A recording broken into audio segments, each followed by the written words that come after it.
In the third year of being Mrs. Liu, I accidentally hit my head and unlocked the memories of the rest of my life ahead of time. I'm the vicious supporting character in a fluffy romance novel centered around a beloved female lead. My husband is the devoted second male lead who quietly protects the heroine. My brother-in-law is the scummy ex-boyfriend of the heroine. My eldest brother-in-law is the ultimate CEO-type male lead. And I, married to the second male lead, coveting the main lead, flirting with the younger brother-in-law, trying to charm every male lead from number 4 to 7. I harassed the heroine like I'd lost my mind, caused endless drama, and finally brought about my own downfall. They say when I died, I was still clutching half a chive pancakes fished out of a trash can. Chapter 1. Jenny Chan died in the middle of winter, with heavy snow falling from the sky. When her body was found, she was still clutching half a chive pancake she had picked from the trash bin. When the news reached H City, everyone who had known her said she deserved it. They laughed, insulted her, and in the blink of an eye, forgot about that wicked woman. Soon enough, no one would even remember her. What the hell is this? I don't even eat chive pancakes, much less pick them out of the trash. Who's spreading slander this early in the morning? I shot up in bed, only for a wave of dizziness to slam into me, forcing me to lie back down. I'd been bedridden for 5 days. Mild concussion. Doctor recommended complete rest. 5 days ago, it was the 3rd wedding anniversary between Martin Liu and me. Our families decided to celebrate it on a grand scale. First, to commemorate 3 years of the alliance between the Liu and Chan families. Second, because our joint business project had just passed its preliminary phase and was about to launch, an occasion that needed a proper announcement. It wasn't a holiday, and no elder's birthday was near, so our wedding anniversary dinner was chosen for the event. What Martin and I thought about it didn't matter one bit. Fortunately, we were both practical people, long past our rebellious teenage years. As long as it meant greater benefits for us and our families, we'd cooperate with anything. And if we couldn't, we'd force ourselves to. We'd played the loving couple countless times at social events. We were good at it by now. That day, like always, I was walking down a grand staircase on Martin's arm, smiling sweetly and modestly. Just then, his phone rang. It was an important partner. He asked me to go down first, saying he'd join me soon. I'm a grown woman. I don't need my husband glued to me every second. I gestured for him to take the call. Situations like this didn't faze me. Martin, however, warned me with concern. The heels are high, walk carefully. I shot him a look and replied with disdain. What? Do I look disabled to you? And then I misstepped, right in front of Martin and all the guests. I tumbled down the stairs and blacked out on the spot. When I came to, I was in the hospital. The diagnosis, mild concussion. A few days of rest and I'd be fine. Martin was by my side asking the doctor what he should do. The doctor explained.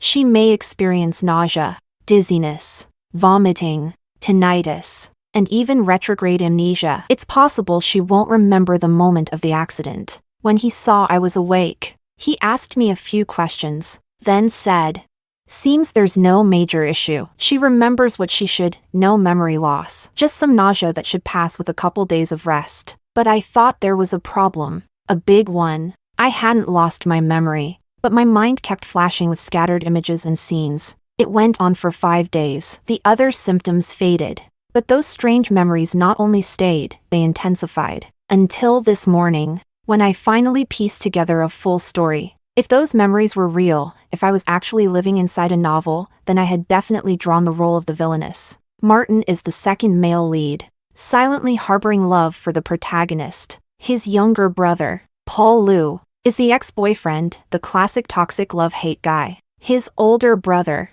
Joel Liu, is the male lead, a CEO with every desirable trait. I don't know the protagonist personally, but my memories say her name is Diana, a young girl. Modest background, average looks, but hardworking and driven. At this point, Diana has just graduated from university and is in the middle of yet another breakup with Paul. Soon, she'll have an interview at Liu Group, where she'll encounter male lead 1 and male lead 2. And me? From the moment I saw her, I couldn't stand her, especially when every man around me started giving her attention. Blinded by jealousy, I constantly tried to trip her up. A married woman like me, who didn't even love her handsome, kind husband, suddenly developing feelings for her older brother-in-law Joel after 3 years in the Liu family? Joel, staying true to his aloof, loyal character, of course didn't reciprocate. After multiple rejections, I began to hate the protagonist. In a moment of madness, I even tried to seduce her ex, my younger brother-in-law Paul. Seriously? What kind of soap opera level nonsense is this?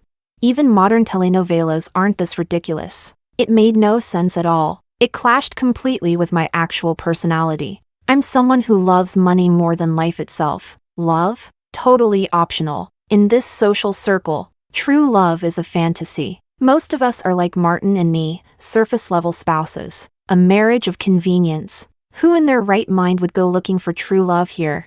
At 20, my family arranged a date.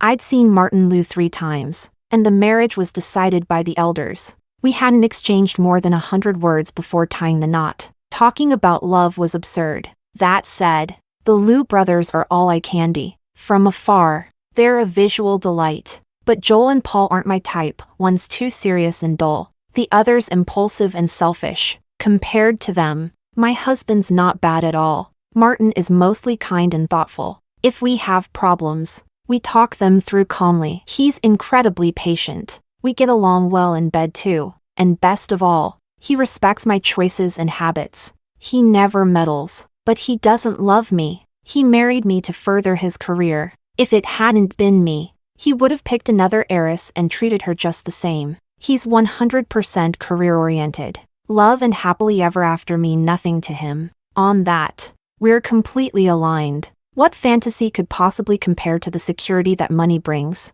So I don't love him either. I don't even feel anything for Martin. How the hell could I be obsessed with Joel Liu?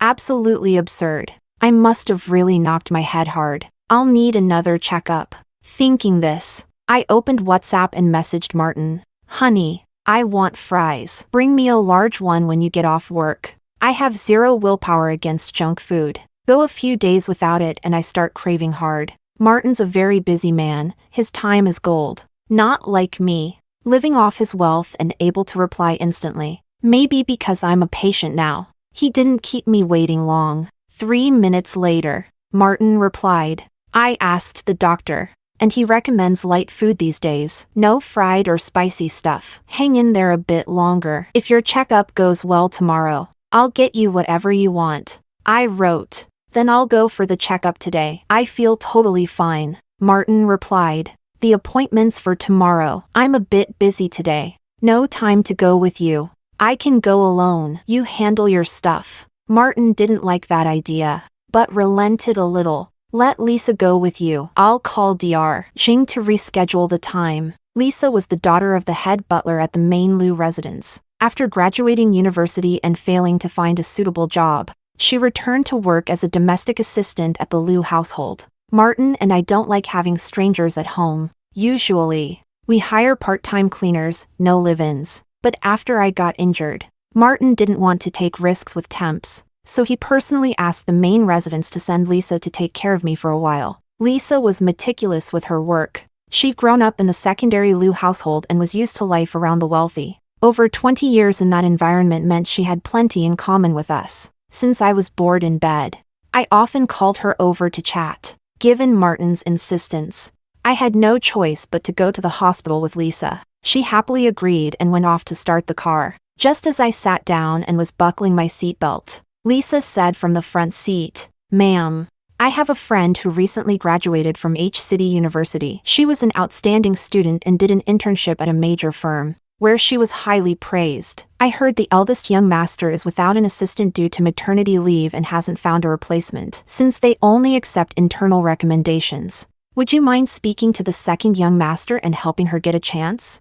In this society, everything moves through connections. Asking favors and leveraging contacts is perfectly normal. I had no clue about company affairs. So the eldest brother needs staff and you're asking my husband to recommend someone?" "Exactly. The eldest young master is away on a trip down south for 2 weeks. He left the decision to the second young master." "Fine. Small matter. I'm not stingy with favors. I'll tell him, but tell your friend to send me her resume if it's just a verbal request." My husband probably won't pay attention. Lisa lit up with joy. Perfect. I'll send it to you after we get back from the hospital. Ma'am, no promises. All right? That's okay, as long as she gets the opportunity. The rest is on her. I paused and asked, "What's your friend's name?" "Oh, her name's Diana." I gave a simple rested my head on my hand, and gazed out the window. My brain, still sluggish, took a while to register. "Wait, what did you say her name was?" Lisa replied cheerfully, "Diana, Diana. I-H-M?" Chapter 2. I was completely taken aback, and after reviewing everything again, I even forgot to buy the fries. As soon as I got home, I urged Lisa to send me Diana's resume. She acted quickly, within 5 minutes. I had a full-color resume in my WhatsApp. In the upper right corner was a half-body photo. The girl in the picture had straight black hair. She wasn't the type to leave jaws dropping, but she was far from plain. Diana had a classic oval face and delicate features. At first glance, she didn't stand out, but when she smiled, 2 small dimples appeared on her cheeks, lighting up her whole face. She was the quiet, graceful type, a beauty that grew on you. Paul Liu, that pampered brat, had never shown interest in flashy or sexy women. This kind of girl was his weakness. No wonder they loved and fought for years. And that Paul, like a mutt, always came crawling back to her. I hesitated whether or not to send the resume to Martin, but generally, I'm someone who keeps her word. Besides, I could never fall for my brother-in-law, so I wouldn't make Diana's life hell out of jealousy. If Martin really did fall for Diana like in my memories, and if the marriage could be preserved, so be it. If not, at least let him benefit from it and get out. Who wants to be part of a love triangle? Especially as the one excluded and discarded. Martin had to work late and didn't come home until after 9 p.m. Lisa had the chef they brought in prepare him something to eat. Then came to let me know, "The second young master is back. Ma'am, would you like to go down to see him?" A subtle reminder of what I had promised. I got out of bed, put on a knitted cardigan, and motioned for her to go about her business. Lisa left with a big smile, apparently. Her relationship with Diana was quite close. When I went down, Martin was already eating. He had the habit of watching financial news while he ate, trying to squeeze every minute. That's how workaholics are. At least Martin Liu found time to get married. His older brother practically lived at the office. He only came home once a month for family dinners, like some mythical beast briefly showing its head. Next year, Joel will turn 30. Seeing the emotional tangle between Diana and the 3 Liu brothers, it's clear she won't end up with him anytime soon. Few 30-year-old bachelors are still in demand, and even fewer are virgins. Martin once told me his older brother had never even been in a relationship, not even a first kiss. At this rate, wouldn't he turn into a wizard? Lost in thought, I sat next to Martin. He put down his tablet and looked at me over his glasses. "What did the doctor say?" "Everything's perfect. I'm fully recovered." "That's good." He looked relieved, his tired face showing a bit of emotion. "You're not short. Don't wear such high heels." It was the first time in 5 days that he mentioned that night. I thought he was hinting at something, so I admitted my mistake with good grace. "Sorry, I ruined such an important dinner." "It doesn't matter. Health comes first." "What did your grandfather say?" "Not much. Just asked how you were." Martin was likely the one bearing the brunt of the Liu family's pressure. Oddly, I hadn't heard anything from the Chan family either. Apart from a superficial call from my mother the day I regained consciousness, no one had said a word. In most wealthy families, emotional ties are weak. In the Chan family, they were practically non-existent. Every cent my parents spent on me was an investment. They never did business at a loss. As soon as I reached legal marriage age, they started forcing me into arranged dates. And anyone with less money than the Chans? Not good enough. They were extremely picky. In the end, they managed to snag Martin, a golden son-in-law. During our wedding, both families' elders announced a major joint project. It was placed under Martin's charge, as compensation for sacrificing his marital happiness for the family's gain. Martin agreed to the marriage willingly, obviously not without expecting something in return. As the second son, his position was awkward, an older brother being groomed as heir, and a younger brother who was a pretentious coquette with no ambition. Martin clearly didn't want to follow in the younger's footsteps. On the contrary, he valued his career deeply. Most likely, he wanted more resources from the elders, so he took the shortcut of an arranged marriage. The Liu family's internal relations were fairly harmonious, no serious conflicts between brothers. Now the three of them worked together at the family company, supporting one another as they prepared to take over the massive Liu group. Paul, who used to be a mess, had lost much of his spoiled air after a year learning from his older brothers. He even spoke formally now. The Chan family, meanwhile, was an embarrassing mess. My father had a dozen illegitimate children. With that example, his legitimate children weren't much better. My older brother wasn't even married yet and already had 3 kids. My mother wasn't a saint either. She used my father's money to keep several lovers. In wealthy families, marriages are usually just formal arrangements. Everyone lives their own life, as long as they don't cause trouble for each other. To this day, I haven't met any of my half-siblings. While I mulled over all this, Martin asked, "Have you contacted your family?" "No. Try to make time to visit them. They're worried about you." As if what they worried about was the incident's negative impact. My personal well-being didn't matter one bit. In those strange memories I had, after divorcing Martin, they didn't even let me in the house. They left me to fend for myself, to force me to apologize to Diana and beg the forgiveness of the 3 Liu brothers. My father revoked my trust fund and froze my cards. With what little I had left, I moved to a rundown little city. I got mugged, robbed of everything. In the dead of winter, I died of starvation in a rented room. The Chan family sent some random person to collect my body. I was cremated and my ashes scattered in a field. With that kind of love, there's no reason to keep ties. When I married Martin, my father gave me a generous fund as a dowry, the same one he later took away. That was the last thing I ever received from the Chan family. A final reward for my contribution. A married daughter is like spilled water. To them, I wasn't important. To me, they weren't either. I didn't continue the topic. After a few taps on my phone, I forwarded the resume. "I heard your older brother needs staff. Lisa has a friend who just graduated. Decent background. Take a look." Martin couldn't hide his surprise. He knew I normally didn't care about company matters, but he quickly figured it out. "Lisa asked you to give it to me?" "She just mentioned it. All she wants is a chance at an interview, whether she gets hired or not. That's up to you. She's well informed about the company. She works at the main house. She must hear things." Martin Liu smiled vaguely and began reading the resume. The company's HR department filtered applications. Any that made it to him were already in the final round, typically top talent. As he read, Martin frowned. "This resume is sloppily done," he said, "but the work experience is relevant. I didn't care about the outcome. Do what you think's right. I only promised Lisa I'd mention it. She can have the interview. But if this exact resume lands on HR's desk, it'll be a waste of time. They go through hundreds a day, and this won't catch their eye. Aren't they all like this? It's too casual, doesn't highlight key points. Assistants working close to top execs need to draft documents and contracts. If she can't even write a good resume, how can she do the job? So much nitpicking now. And when she messes something up, aren't you the one who'll have to fix it?"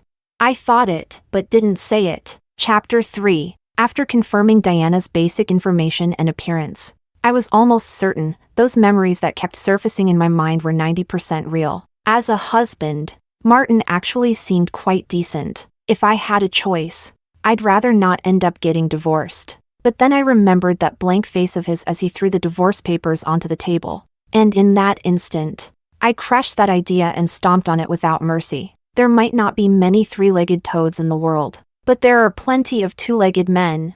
After all, it was a loveless marriage. Now that I've got a solid little private fund of my own, getting divorced wouldn't change much. I'd still be living in style. If the need really arose, I could follow my mom's example, pay a couple of guys I liked. No commitments, no constant socializing. Delightful. All right. I'll tell Lisa to ask her friend to redo the resume. I'll send you the internal email. Tell Lisa to tell her friend to put me down as a reference. That way she's sure to make it through the first round. I did what he asked. And within moments, everything was settled. Lisa thanked me profusely over WhatsApp. With that handled, I started feeling drowsy. I stood up and stretched. I'm heading to the bedroom. Don't work too late, Martin asked. Are you sure you're not feeling unwell at all? Absolutely sure. He nodded. Then can we go back to sleeping together? I was surprised. The yes almost slipped out. But then Diana's smile vaguely floated into my mind's eye. So I changed course and replied, let me adjust my schedule for a few days. Lately I've been waking up in the middle of the night. I don't want to disturb your rest. Martin said it was fine. I don't sleep much anyway. It won't affect me. It does affect you. Not sleeping with you is what affects me. What was that? I was speechless. I shot back. How can someone who wants to achieve great things let himself get distracted by a woman? Martin seemed to find me amusing. His eyes sparkled with a smile. I'm used to sleeping with you. Or are you trying to imply something? What kind of brazen comment was that? Do I look like the type of woman that desperate? Although, if in the future he really becomes infatuated with Diana and we end up divorcing, could I ever find another man of this caliber again? Honestly, I wasn't sure. Seeing I didn't respond, Martin quickly added, just kidding, you're still recovering. I wouldn't do anything with you. No. I leaned in and kissed his forehead. You didn't say anything wrong. In fact, I was implying something. Martin froze for a second. Then he smiled, put down his utensils, and pulled me onto his lap. My back rested against his chest, and I could feel his suppressed laughter vibrating in his ribcage. What are you laughing at? I asked, half annoyed, half embarrassed. He rested his chin on my shoulder, nuzzling like a puppy. You were right too. I do let myself get carried away by women. A lot. Maybe because I was still recovering. Martin didn't push things further. After helping me wash up, he returned to his study to keep working. After that little episode, I wasn't sleepy anymore, so I lay in bed checking my phone. My plastic friend Zoe had messaged me privately, sending several photos. Shocking! Rich boy Paul Lou kisses Cinderella in the middle of the street. Seriously. Live long enough and you'll see everything. Looks like the girl's from a poor background. A friend of mine who studies at H City University saw Paul chasing her around like a simp several times. They dated for a bit, but she couldn't stand the spoiled prince attitude and broke it off. Then he chased her again. They broke up again, like 10 times, apparently. This time they hadn't contacted each other in over 3 months. Everyone thought it was over for good, but look, Paul's still not giving up. She looks pretty average to me. No money. No connections. Do you think your mother-in-law's going to let Paul keep tangling with her? Aw, she was digging for gossip. I replied, I've no idea. My relationship with Paul is superficial. We've barely exchanged words. Zoe didn't buy it. But he always calls you second sister-in-law in public with that respectful tone. And now it turns out he's such a mess behind closed doors?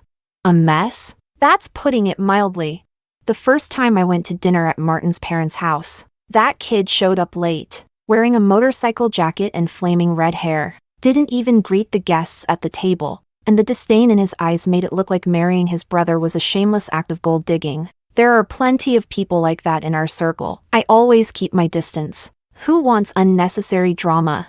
Paul isn't someone who doesn't know how to behave. He just doesn't care about other people's feelings. That said, if he does care about you, he'll do anything for you, literally. But I'm the villain in this story. Why would I get special treatment? Just keeping up appearances is already a lot. I remember once, fed up with the female lead, I threw coffee on her. Paul didn't care what his brother thought. And back then, Martin probably didn't think much of me either. Paul faked a medical report and tried to get me thrown in jail. It didn't work. But the ending was even worse. I died young. I admit, that version of me deserved a good earful, but not death. As a villain, I was one of the most mediocre ones. The worst I did was say nasty things, glare at people, no real actions, no criminal thoughts, and I ended up picking food out of the trash?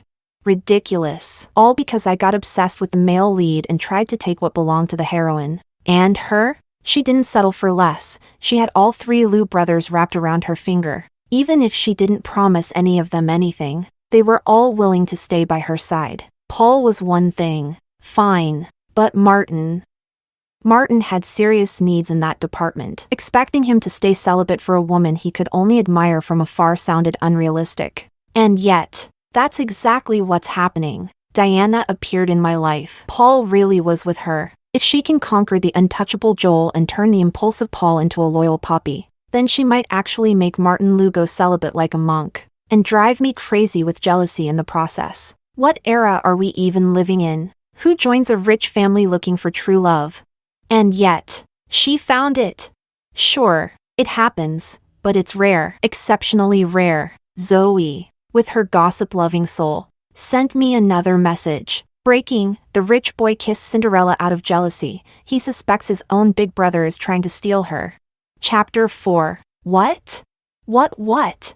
I sat up with a jolt, unable to resist my curiosity. Tell me properly. Ha, I knew you'd be interested. The ancient dry tree has bloomed. Someone saw Joel Lu having lunch alone with that girl. They were getting along great, and Paul Lu caught them in the act. It didn't add up. Joel's on a business trip. Zoe, that happened a few days ago, but I just got the pictures today, so the leads had already met before. Still, something didn't make sense. Since my head injury, sometimes I react quickly, sometimes agonizingly slow. This was one of those painfully slow moments. When Martin finished working and came into the room, seeing him finally made it click. Diana had already made direct contact with Joel. Then why go through Lisa to get a recommendation from Martin? It didn't add up. In H City, among the big companies, only one is owned by a Lu family. The 3 Lu brothers have names in genealogical order. Diana had dated Paul, so there's no way she wasn't familiar with the family setup. On one hand, she wanted to break up with him. On the other, she was trying every angle to get into her ex's company. What was she playing at? Some master plan? Surely all this wasn't just to send me to the grave, right? Truthfully, there are plenty of well-born young women who end up as side characters, but as far as I know, I'm the only one who died in such a pathetic way. Martin got into bed and hugged me out of habit. Still awake? His voice sounded tired. I nestled against his shoulder and showed him the photo Zoe had sent. Does this girl look familiar? Martin looked at it closely before saying, the one from the resume? Yeah, Zoe says your brother dated her. And what did you think? Huh? Martin pointed at the couple mid-passionate kiss on the street. You think a normal relationship would do this in public? Okay, fair point. I scrolled through the chat messages for him to read. They say Paul got mad because he saw her eating alone with your older brother. What do you think? My brother? Martin had the same question I did. So she knows both my older and younger brother. Yet she comes to me for an interview? Maybe she's just really eager to join the company. Martin made a complicated expression. He looked at me silently for half a minute. His gaze soft, and stroked my hair. I'm taking you in for another checkup tomorrow. I gave him a deadpan look. Are you calling me dumb? No. How could my wife be dumb? Humph. Martin chuckled and kissed my cheek. Sleep. We'll talk tomorrow. Ugh. In the end, it's their business. Why should I be breaking my head over it? Once I thought it through, I fluffed my pillow, adjusted the blanket, and lay down. Martin turned off the lights and reached out for me in the dark. He loved sleeping while hugging me. Honestly, it wasn't comfortable. I'd complained 1,000 times to no avail. And this was supposed to be a marriage just for show. Yet somehow it all felt real. The next day was a weekend. Martin was off work and staying home. It was rare for him to sleep in with me. We didn't get up until the sun was high. Martin Lu was a man of action. He called Lisa directly at the breakfast table. Is Diana your friend? Lisa said yes. And she was with the third one? Martin's tone was neutral, but firm. I could clearly sense Lisa tense up. They dated for a while, broke up a few months ago. How long were they together? Since the third young master's third year in university. Almost 3 years. Martin was peeling an egg while he continued. What did she tell you? Lisa didn't follow. About what? About joining the company. She said the Lu group has always been her goal. She'd submitted her resume through the website twice and got rejected. I work at the main house. And last week the eldest young master came for dinner. I overheard him talking to Grandpa about hiring a new assistant. It seemed like a good opportunity. So I asked if I could recommend a friend. He said to ask you. Since you're in charge. Lisa spoke quickly, like she was afraid pausing would make her look suspicious. I saw sweat forming on her forehead. She didn't seem to be hiding anything. So it had been Lisa's idea? Martin placed the egg on my plate. Still calm. She knows the third works in the company, right? She does. That's why she didn't apply to his department. My older brother, has he seen her? Lisa looked up, puzzled. I don't know. Diana never mentioned it. Martin gave her a light glance. Lisa straightened up like a soldier at attention. How did you meet her? I also graduated from H City University. She was my junior. We were in the student council together. Same department. Diana was very capable. And since her family had financial difficulties, I often helped her out. How much did the third give her?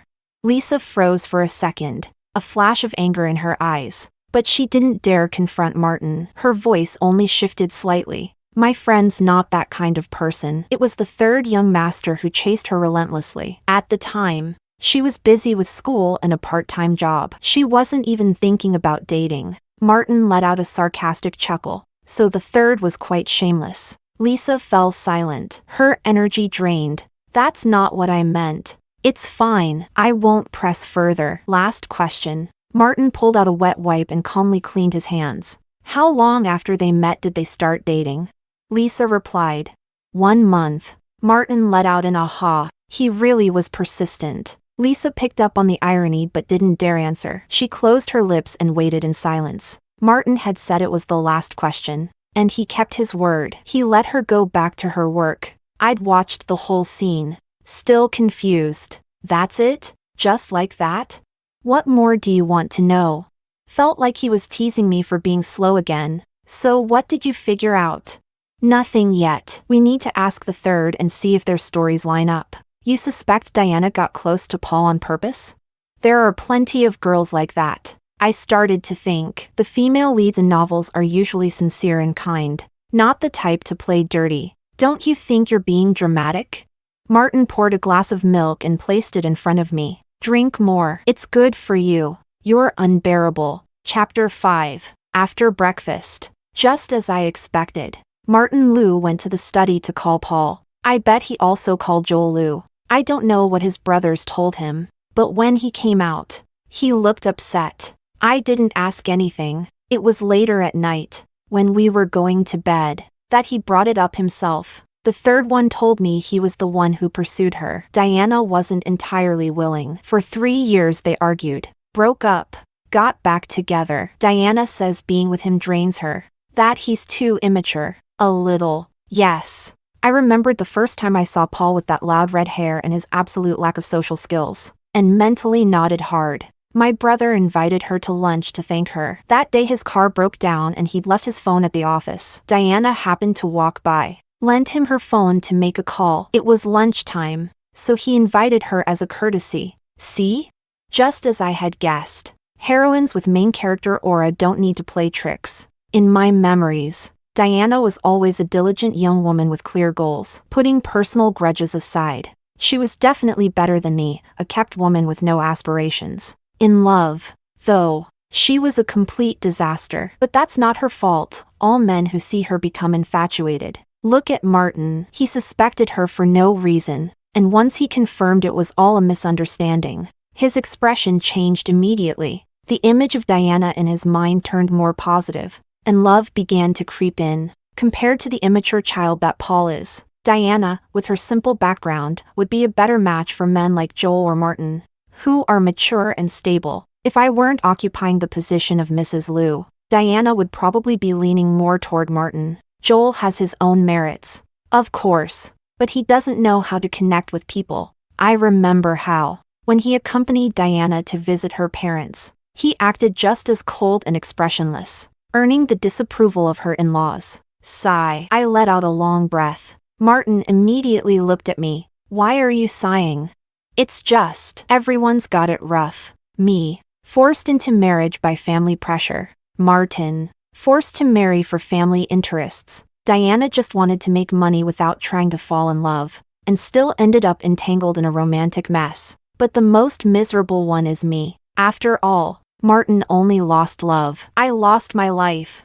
Martin said nothing. He gave me a strange look and silently peeled another egg for me. Misunderstanding cleared. Diana successfully got the interview opportunity. Lisa told me her performance in the first round was excellent, and she made it to the second. How many interviews are there in total? I asked. 2. The second would be conducted personally by Martin Liu. The story between the heroine and the second male lead was about to begin. I was rocking in a chair, enjoying the breeze, feeling relaxed. Everything was unfolding naturally. I couldn't stop it, nor did I intend to, especially because there was no reason to stop it. I don't love Martin.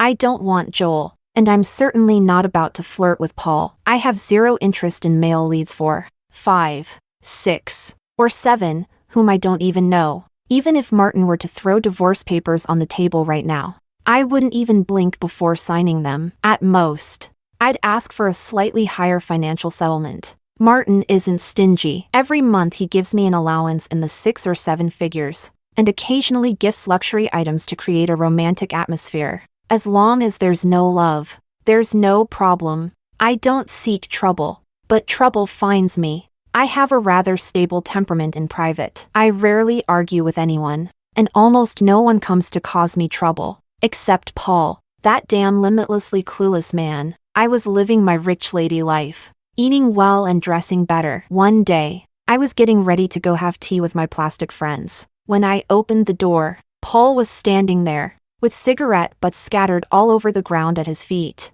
I frowned without hiding it. 22 years old, and still so uncouth. He despises me. I despise him. It's been 3 years of mutual disgust. He usually doesn't show up at my house, but when he does, he always brings that dead fish face to ruin my mood. What do you want? I snapped. With no courtesy, Paul tossed the still-burning cigarette to the ground and stomped on it. Where's my brother? He's not here. I know he's not here. I'm asking where he is now. How should I know? He's not a prisoner, and I'm not his warden tracking his every move. Paul flared up even more. Without warning, he punched the door right behind me. The door was fine. It was a high-end security door, but Paul's knuckles did bleed a little. This damn violent guy. He's the one who should be in jail. I shoved him. A guy nearly 6'3" didn't even budge. I shoved again. This time he stepped back 2 paces on his own. You come to throw a tantrum at my door? If you're sick, go see a doctor. Maybe Paul realized he'd gone too far. When he spoke again, his tone was calmer. My brother didn't sleep at home last night. Did he? No. So what? Do you know who he was with? Of course I do. He was out cultivating romance with the heroine. What else would he be doing? I looked at the fool in front of me, and suddenly felt a little sorry for him. You broke up with your ex. Fine. Took you a day or 2 to get over it. But a year or 2 and you're still stuck. In this circle, going from I want to I have is just a matter of opening your mouth. The women around him are plenty. What kind isn't within reach? But he just had to fall for Diana. And not only that, she also snagged his 2 brothers. Now it's complicated. Paul Liu is not like me, who can settle the world with a full wallet. He grew up in luxury, pampered by elders. He never worried about money or the future. For him, what matters isn't what you can touch, but those intangible things like love or hate. I patted his shoulder to comfort him. When it's time to let go, let go. Clinging will only hurt you more. Paul looked at me, surprised by my I've seen it all expression. You know everything? No? I've even seen the future.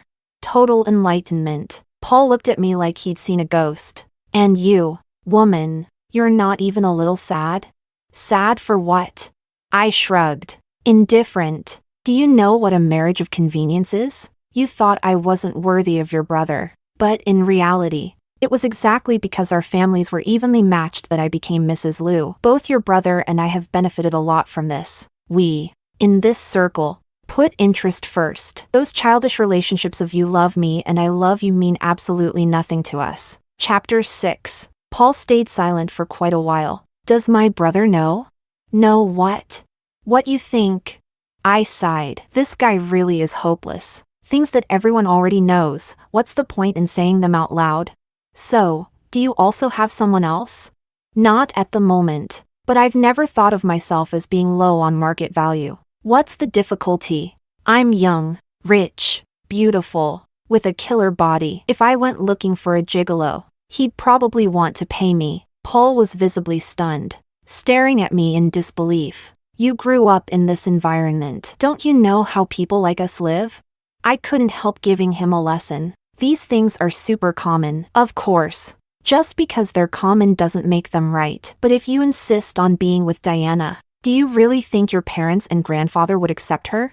Paul looked down without answering. Your older brother has worked like an ant for nearly 10 years. Now he's someone who can handle massive responsibilities. Your second brother chose a marriage that benefited the family and oversees several successful projects. Compared to them, what do you have? What would a girl see in you? That you've got a bad temper? That you're immature? Tell me, if you compete with them, what's your edge? That you're the youngest? You think they'll let you win because of that? I shook my head, smiling. Don't be naive, Paul. Your eldest brother is sharp and efficient. He almost never makes bad decisions. My husband's a wolf in sheep's clothing, extremely cunning. If you're going to go up against them, you're seriously overestimating yourself. Paul, clearly discouraged by my words, turned around awkwardly and rushed toward the elevator, pressing the down button hard. The girls were already messaging me, hurrying me along. I slung my backpack over one shoulder and approached. Paul, alarmed, stepped aside with a jump and warned sternly, "Don't follow me." I burst out laughing like I'd just heard the best joke of the day. I looked him up and down with disdain, the same expression he gave me when we first met. Don't flatter yourself. Who would want to follow you? The elevator arrived. I got in first. Paul hesitated for a couple seconds but eventually got in too. He huddled into one corner, staying as far away from me as possible. I ignored him completely, lowered my gaze, and started examining my nails. When we reached the first floor, with a ding, the elevator doors opened, and there was my husband, standing right in front of us. He hadn't come home the night before. He looked at me first, then glanced at Paul. His expression instantly turned cold and dark. "I've got a meeting," I said first. Stepping out of the elevator ready to leave, Martin grabbed my arm, but his gaze was on Paul. "What did you say to your sister-in-law?" Paul stepped out too and faced his brother. That usual arrogant attitude of his was nowhere to be seen. Still, he was clearly upset, and his tone was cold. "Did you do something so bad it can't be talked about? Listen to that. How childish." "Yep, that's definitely Paul." Martin didn't get angry, but it was obvious he was in a foul mood. "I told you it was a misunderstanding. If you don't believe me, ask Miss Diana. Asterisk, you don't have to believe me," he added sarcastically. "But surely you believe her, right? After all, you love her so much." Paul clenched his fists and took a deep breath. "I saw it with my own eyes. You were hugging and laughing together." Wow. Things escalated quickly. Hadn't Diana only been working at the company for a few months? And they were already hugging? What a scoop I'd just stumbled into. I wasn't even in a rush to leave anymore. Why bother with those fake friends? Martin Liu turned to me, eyes steady. "Do you believe him?" I didn't know what face to make. We were a couple of convenience. What did it matter if I believed him or not? Paul shouted, his voice cracking. "I saw it with my own eyes. I already explained it to you. You just wouldn't listen. Seeing is believing." Martin let out a dry laugh. "And now I see you coming down with your sister-in-law. Does that mean I have the right to suspect something between you two?" Then he answered himself. "No, your sister-in-law would never look at someone like you." I don't know which part of that hurt Paul the most, but suddenly tears welled up in his eyes. He shot a hateful look at his brother and stormed off without looking back. "Aren't you going after him?" I asked. Martin said there was no need. The youngest needed time to cool off on his own. "Who are you meeting?" "Zoe and the others. One of the girls just came back to the country and invited us to a get-together." "Can't you cancel?" Was he trying to talk seriously with me? I had no intention of getting involved in their mess. I shook my head without hesitation. "No, I'm not the type to break promises." Martin gave a faint smile and took my hand. "Then I'll drive you." We didn't speak the entire drive. I didn't ask anything. Martin didn't say anything. Just as I was about to get out of the car, he grabbed my hand. "Jenny, Do you trust me? With that sincere expression, I almost felt bad saying I didn't care. I suppose I do. I've never done anything to let you down. Not before. Not now. And I never will. Ah, this. Why was he saying this? And with such a serious face? I scratched my head. Martin, remember our marriage was a convenience arrangement? Chapter 7.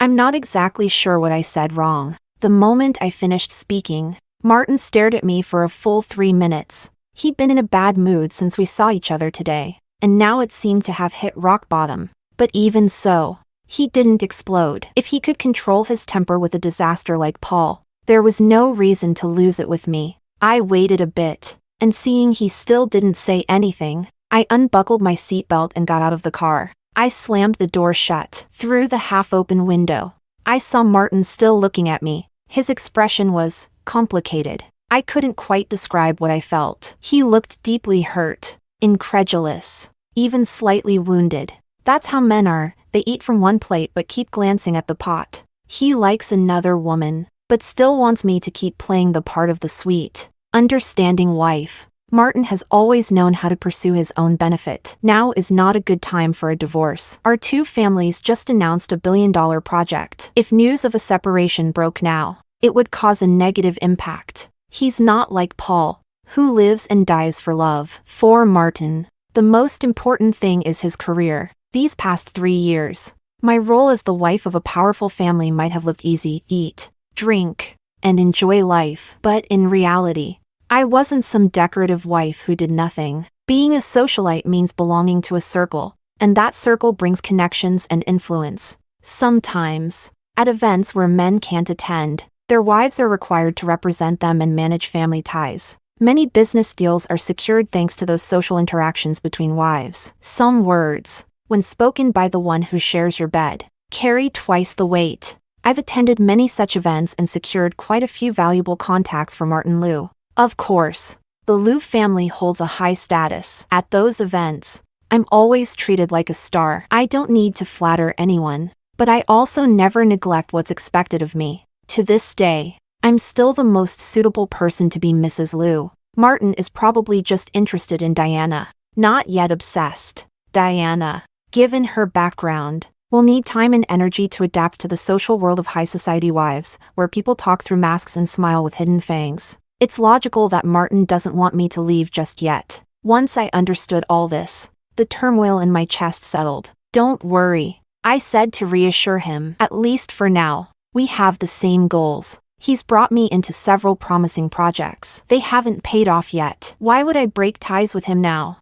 Besides, breaking off a marriage alliance between two powerful families is complicated. The elders are a massive obstacle. And then there's the division of assets that won't be resolved in less than 3 to 5 months. Martin's expression worsened. He was frowning so hard it looked like he could squash a fly between his brows. I waved him off and turned to leave. Jenny, he called from behind, using my full name. Since we got married, it was the first time he did that. He usually calls me wife or Jenny-chan. I stopped on instinct. His hoarse voice said, "Is your heart made of stone?" When I turned around to look at him, he had already started the engine and driven off. And what does that mean? Because I didn't throw a crazy fit. He thinks I don't care and now he's hurt. Please. If other men in the circle heard their wives say something like that, they'd be laughing in their dreams. Does my husband have a different kind of brain or what?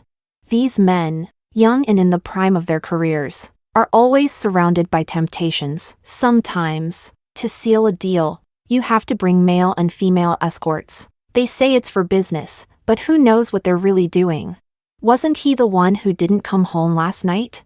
He sent a vague message saying he was working late. And this morning Paul showed up at my door with a betrayed expression, like he was about to accuse me of failing to keep my husband in line. If they weren't brothers, with Paul's temper, he would have definitely punched him twice by now. That's what I thought. After my tea gathering, I returned home alone by taxi. What I found was Paul with a swollen lip. Martin was sitting on the couch, his face gloomy. On the table, a laptop connected to the front gate surveillance cameras was playing the footage of Paul punching the door. Paul was sitting on the floor, getting scolded like a child. When I walked in, he gave me a red-eyed look. then glanced awkwardly at his brother. Grudgingly, he stood and gave me a 90-degree bow. I'm sorry, sis-in-law. I was an idiot. I shouldn't have spoken to you that way, used violence, or said those stupid things. I took off my shoes at the door, walked into the living room, and headed straight for the stairs. Next time you have an outburst, don't come to me. Paul ran to block me. I glanced up at him from under my lashes. He looked uncomfortable, eyes on the floor. I talked to Diana, checked the company's surveillance. The floor had just been mopped and was slippery. Diana nearly fell, and my brother just held her up to keep her from falling. While talking, he grabbed the laptop and showed me another video. Look, sis-in-law, I'm not lying. The footage shows it clearly. My brother only held her briefly and let go. The whole thing lasted less than 10 seconds. What a coincidence. Less than 10 seconds, and you just happened to walk by. I must have had it written all over my face, because Paul ran a hand through his hair, looking embarrassed. I was impulsive. I only saw it from afar, misunderstood everything, and blew up without thinking. I dragged both you and my brother into this mess. I sneered. You really like that girl, huh? You see her having lunch with your brother and already get jealous. Kiss her by force. What's it been? Not even a week? And now you're causing drama again. His tone softened, more sincere this time. I really am sorry, sis-in-law. If you want to hit me until you feel better, go ahead. Don't count on it. I don't want you falsifying evidence later and trying to get me jailed again. I don't have violent tendencies. Thanks. I tried to walk around him, but he blocked me again, begging me to at least watch the full video. As he said, it was just an accidental physical contact. What he'd called laughing and talking intimately was actually Diana thanking Martin, and Martin saying it was nothing. In what kind of warped mind does that look like a romantic scene? I was speechless. I even felt like inviting him to get a mental health evaluation. Martin still hadn't spoken since I got back. He hadn't looked me in the eye once. He was probably still angry. I don't think I said anything wrong. I only told the truth. If he can't accept that, how is he going to achieve success? Paul, still worried, tugged on my sleeve. Sis-in-law, please don't fight with my brother over this. It's my fault. This guy is so strange. I explained everything to him in great detail this morning, and it seemed like he didn't get any of it. Now he blindly obeys Diana and comes to play mediator between us, a couple in a marriage of convenience. I was exhausted. Going out had drained me. I replied with a few half-hearted gave him a gentle push, and this time he stepped aside without resisting. I'm going to take a nap. If you two want to talk or fight, do it outside. Don't wreck the house. Paul nodded obediently. Martin didn't say a word to me. These types who rarely get angry. When they do, they really do. I'm not giving in. Today it was a misunderstanding. What about tomorrow? Or the day after?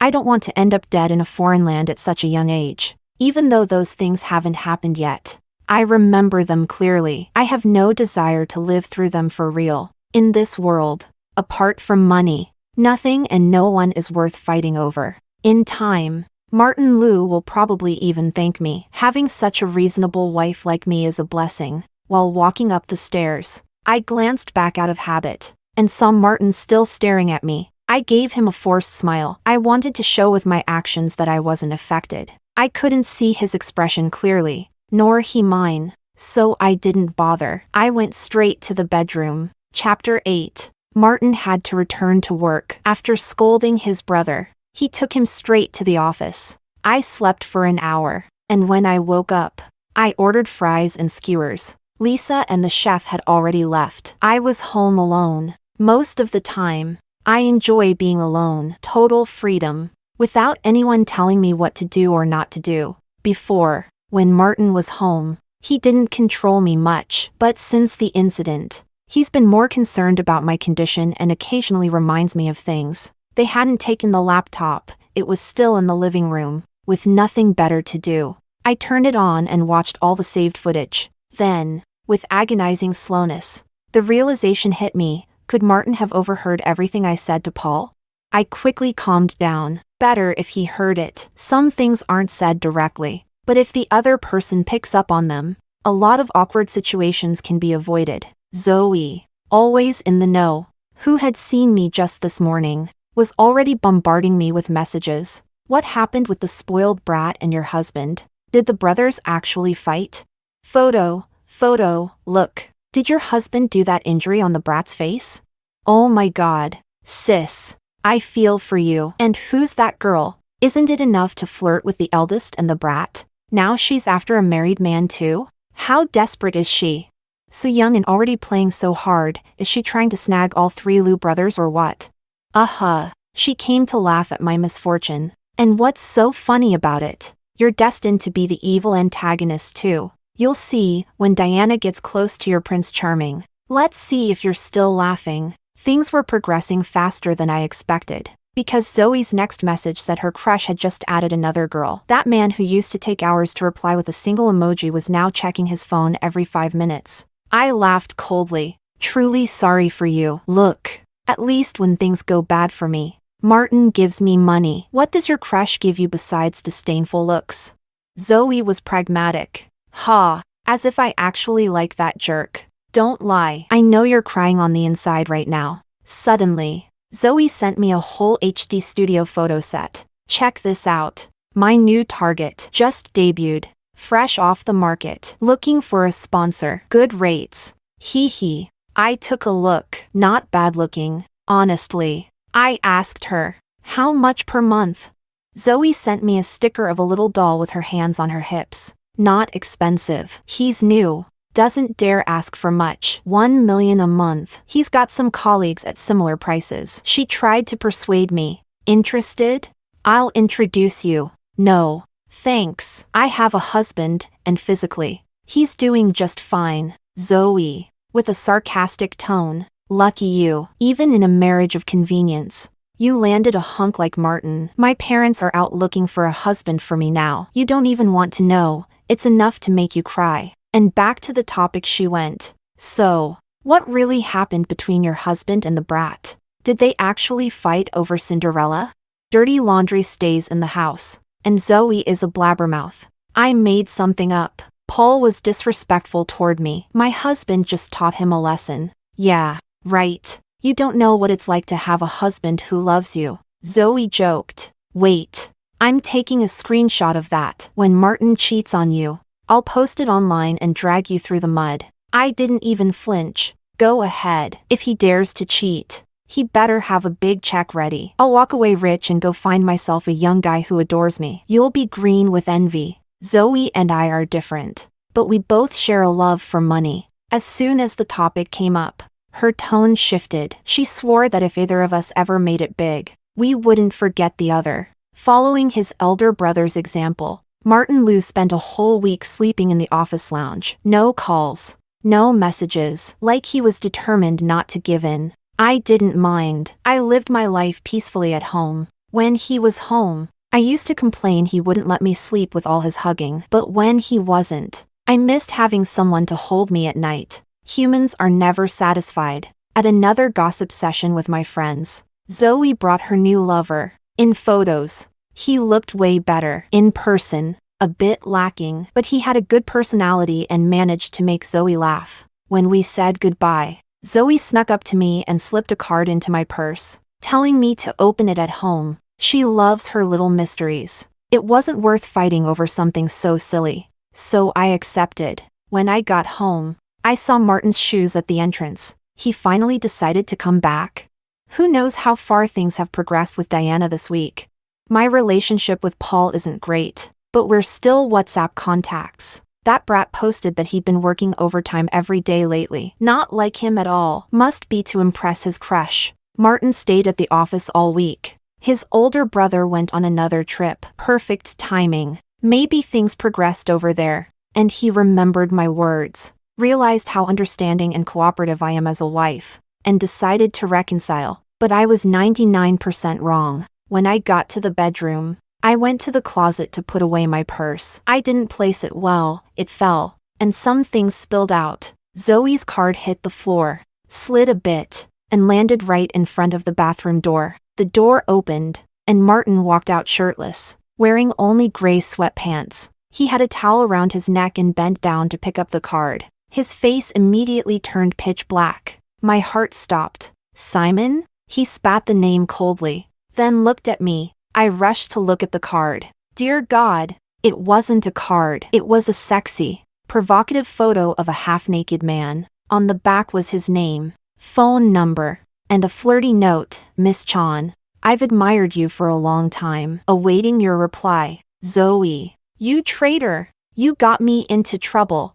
I was fuming, pacing in place, fists clenched. Martin leaned against the wall with his arms crossed and said coldly, Not going to explain this?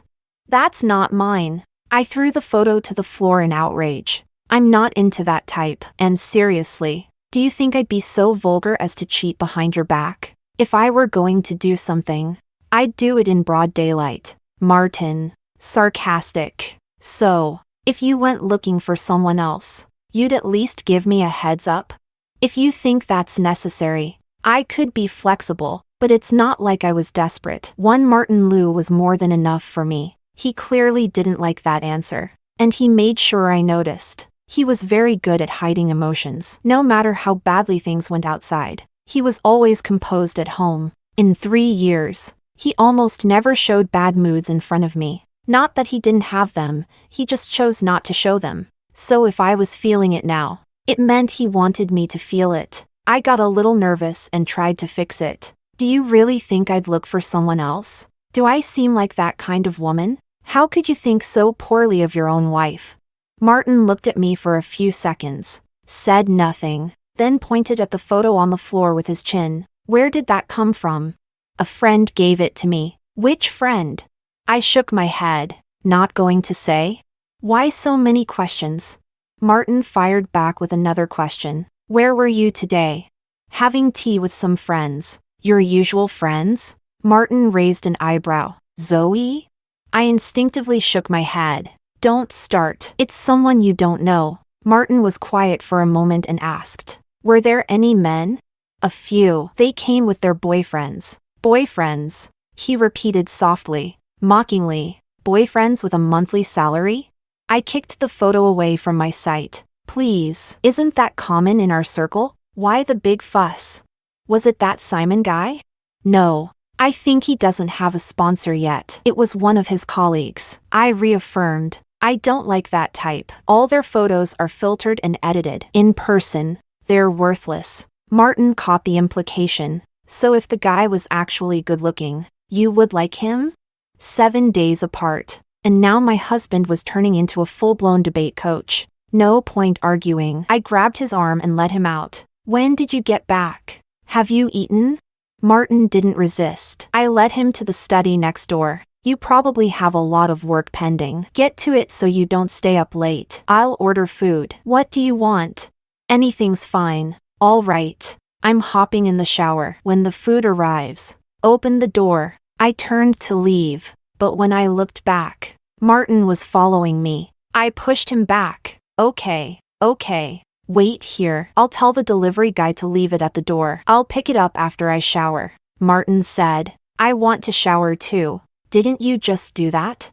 No, I only took off my clothes when I heard noise. I came out. Oh.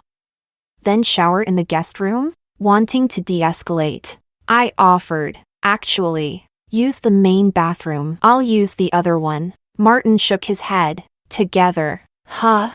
He repeated. Together. Chapter 9. Martin lied to me. When he carried me out of the bathroom, I clearly saw his work suit in the laundry basket, but I didn't call him out on it. As the saying goes, couples' arguments should stay in bed. Besides, Martin was obviously in a much better mood now. He started nuzzling against me like a puppy again, no gentleness at all, just throwing his full weight on top of me. I could barely breathe.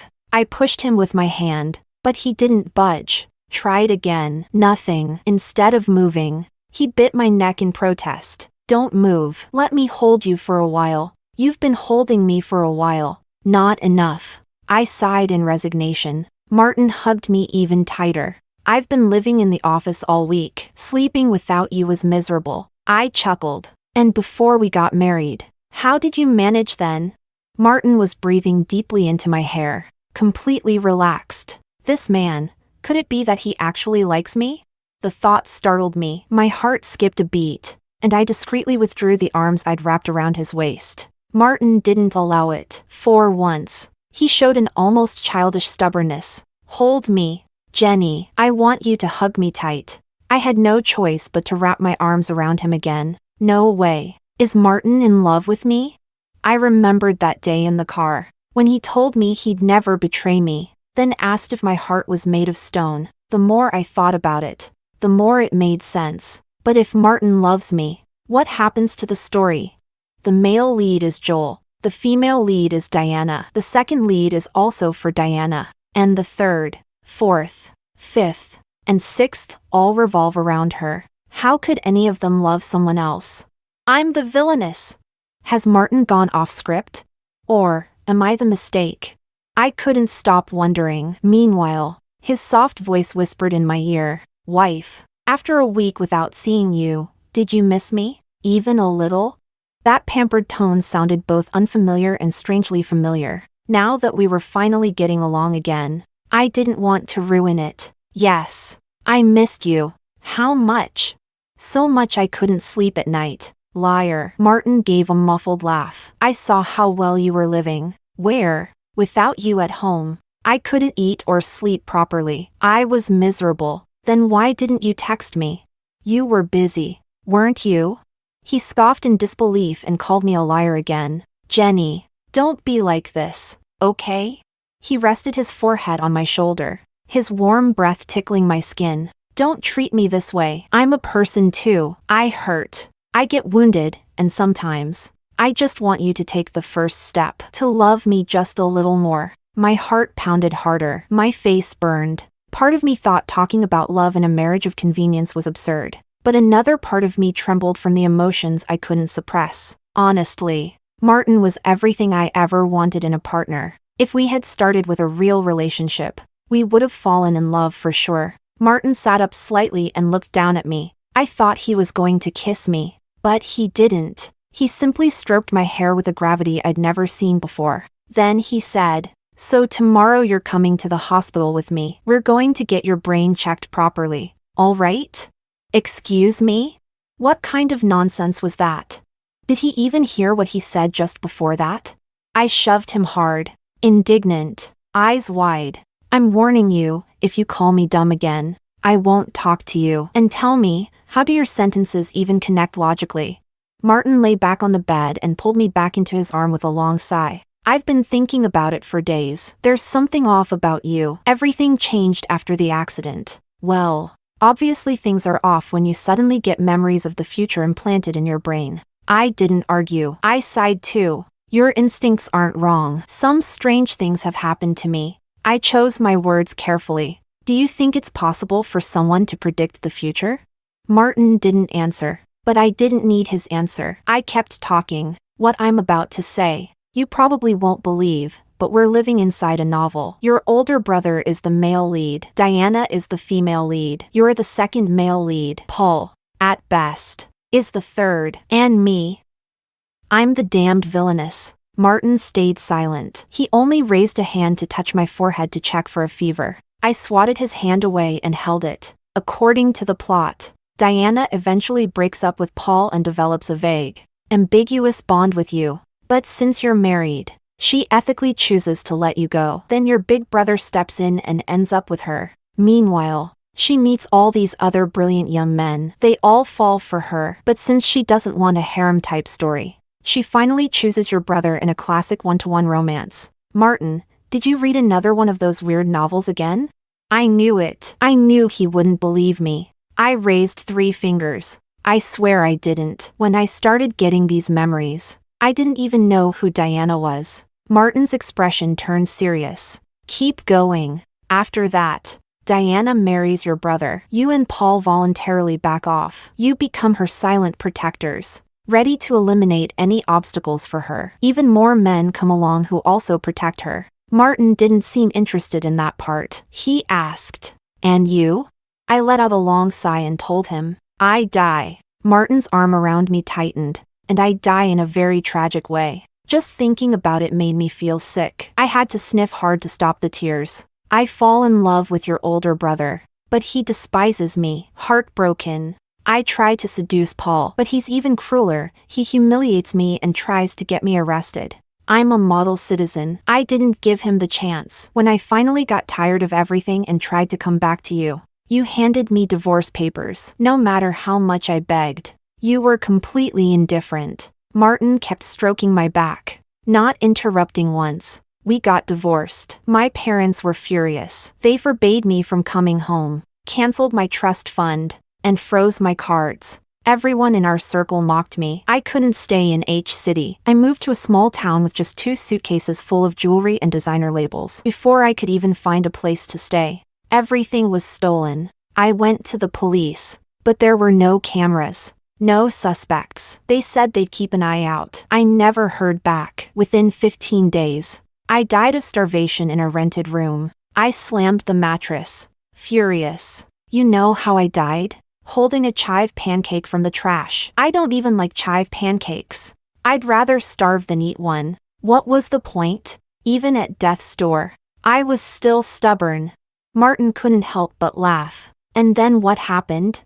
Well, nothing really. I was dead. What happened after had nothing to do with me. But I told him how it all ended anyway. News of my death reached H City. Everyone said I deserved it. No one came to see me off. The Chan family hired some random guy to take care of the funeral. That guy pocketed the cemetery money and dumped my ashes somewhere. When he saw I was finished, Martin kissed my forehead. He stroked my cheek. Poor thing. How could you have a dream like that? He doesn't believe me, and I get it. If I hadn't lived through it, I wouldn't believe it either.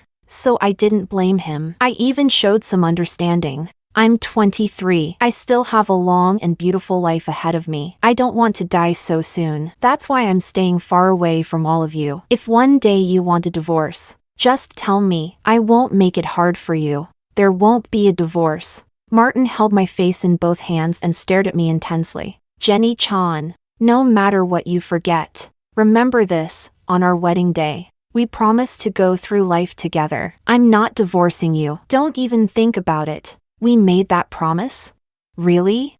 My face must have said it all. Martin tucked a strand of hair behind my ear, his eyes growing misty. I'm sorry, I replied quickly. I don't blame you. He looked devastated. His voice was filled with guilt. It was my fault for not taking better care of you. That's why you had the accident. It wasn't his fault. It was my own clumsiness. I should have noticed something sooner. He kissed my lips. It wasn't a passionate kiss. It was comforting. Don't worry. Tomorrow we'll go to the hospital. We'll do all the tests. Everything will be okay. Excuse me? Does Martin seriously think something's wrong with me? That I've lost my mind? Chapter 10. I was definitely not okay. Martin took me to a different hospital. Specifically for this occasion, the diagnosis, memory confusion caused by a concussion. The doctor, calmly adjusting his silver-framed glasses, explained, this kind of situation is rare. Concussions usually cause amnesia. The patient may forget the days around the accident or selectively suppress part of the past. In some cases, they lose all memory. But this memory confusion Mrs. Liu is experiencing. This is the first time I've seen such a case. I was completely lost. Martin, sitting beside me, added, she likes reading novels. Could it have something to do with that? I had already told the doctor about my tragic experience, one that felt lived but hadn't actually happened. The doctor nodded. That's very possible. You might want to check Mrs. Liu's reading history. Perhaps the answer lies there. I like reading novels? Could be. Since I didn't work, I needed something to keep myself entertained. The doctor, very patient, began going through my saved reading list together with Martin. They went through it quickly, discarding some just by reading the synopsis. Apparently, I used to be a huge fan of online novels. After almost an hour, they finally landed on one titled The Fallen Cinderella Reborn as the Queen of All, a proper melodrama. The title alone was embarrassing enough coming from the mouths of 2 grown men. To be fair, lately the titles of novels had been getting increasingly ridiculous. Just reading them made me want to skip them, but since they all looked similar, I'd usually read the synopses and first few chapters to avoid missing a good one. That one did sound familiar. The plot was fairly typical, but the author's style was clear and snappy. I liked it.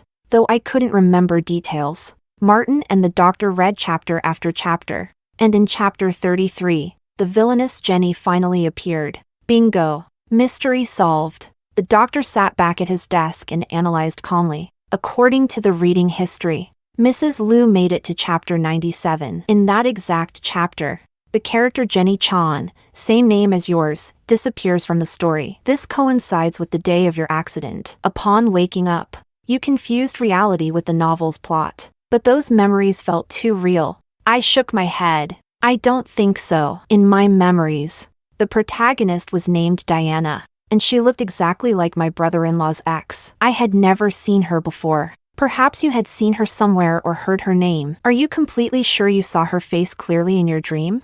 Now that he mentioned it, I wasn't sure. The image only became clear after Lisa showed me her resume. The doctor added, very likely. In The Fallen Cinderella Reborn as the Queen of All, the protagonist does interact with all three brothers. She's also introduced as the youngest brother's ex-girlfriend, just like in your life. That's too much of a coincidence, I countered. Okay, that makes sense, but I have a friend. The guy she likes also had something with Diana. I've never seen him, but I know my friend was a villainess in that story too, and her storyline played out exactly like that. What exactly did your friend tell you? She said her crush added Diana and that they talked constantly. Are you sure she said the name Diana? I checked my chats with Zoe on my phone. Wow, Zoe had never mentioned the name Diana. Maybe she didn't even know her name. The doctor suggested, why don't you call and ask her directly?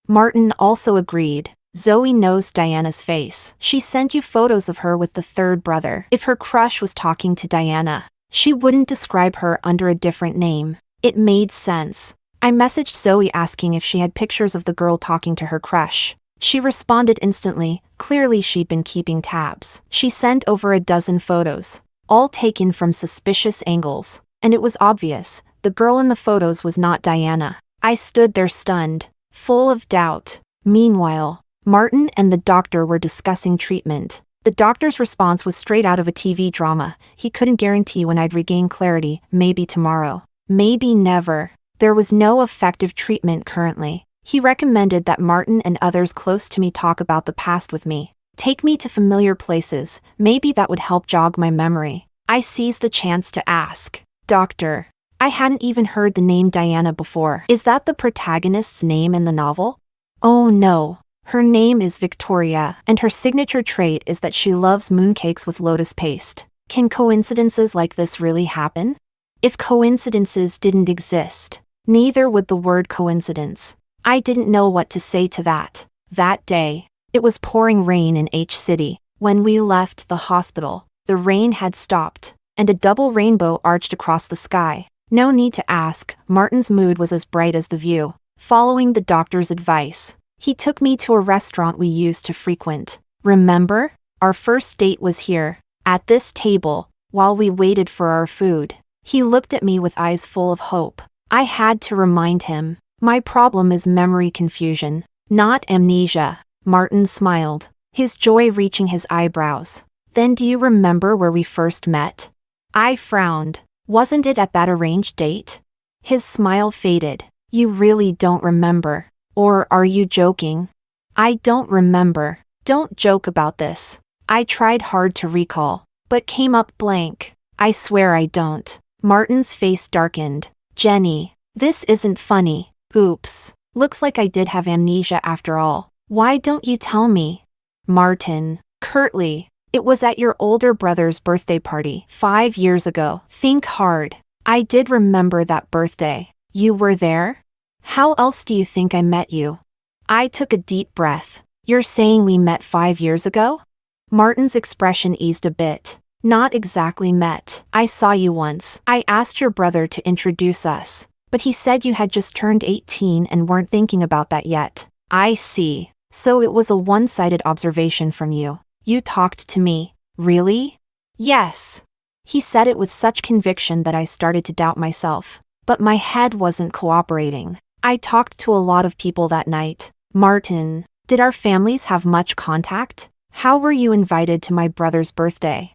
The Liu family was based in H City. The Chan family had roots in a city and only recently began expanding into H City, with their first joint project with the Liu family. Your eldest sister-in-law is a distant relative of the Lius. Did you forget that too? Martin was incredulous. And do you remember that it was your brother and sister-in-law who arranged our date? I was stunned. That happened? Martin squinted, as if remembering, then, as if everything made sense. He said, "That's why you mentioned marriage of convenience that day. Do you really think our marriage was just for interests? Wasn't it? Also, when did my brother get married?" I asked just that. Martin didn't know whether to laugh or cry. A long time ago. They have 3 kids already. Weren't those kids born out of wedlock?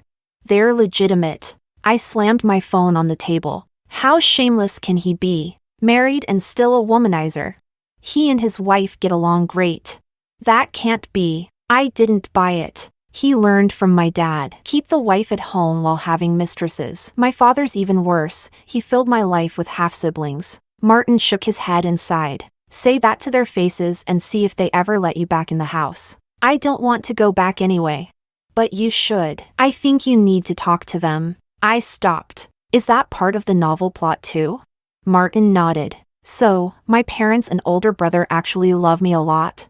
Martin nodded again. Then why didn't they visit me at the hospital? Not even one call. They stayed with you for a whole night. You woke up once. Then they left. Someone had to handle the gala dinner. Your dad and brother were busy with work. Your mom was organizing her new studio. Once they saw you were okay, they returned to a city. The doctor recommended rest. So they didn't want to disturb you. They texted me every day to check on you. Martin seemed surprised. You really didn't contact them this whole time? They didn't contact me either. Maybe because I told them you were already recovering. So they didn't worry. Really?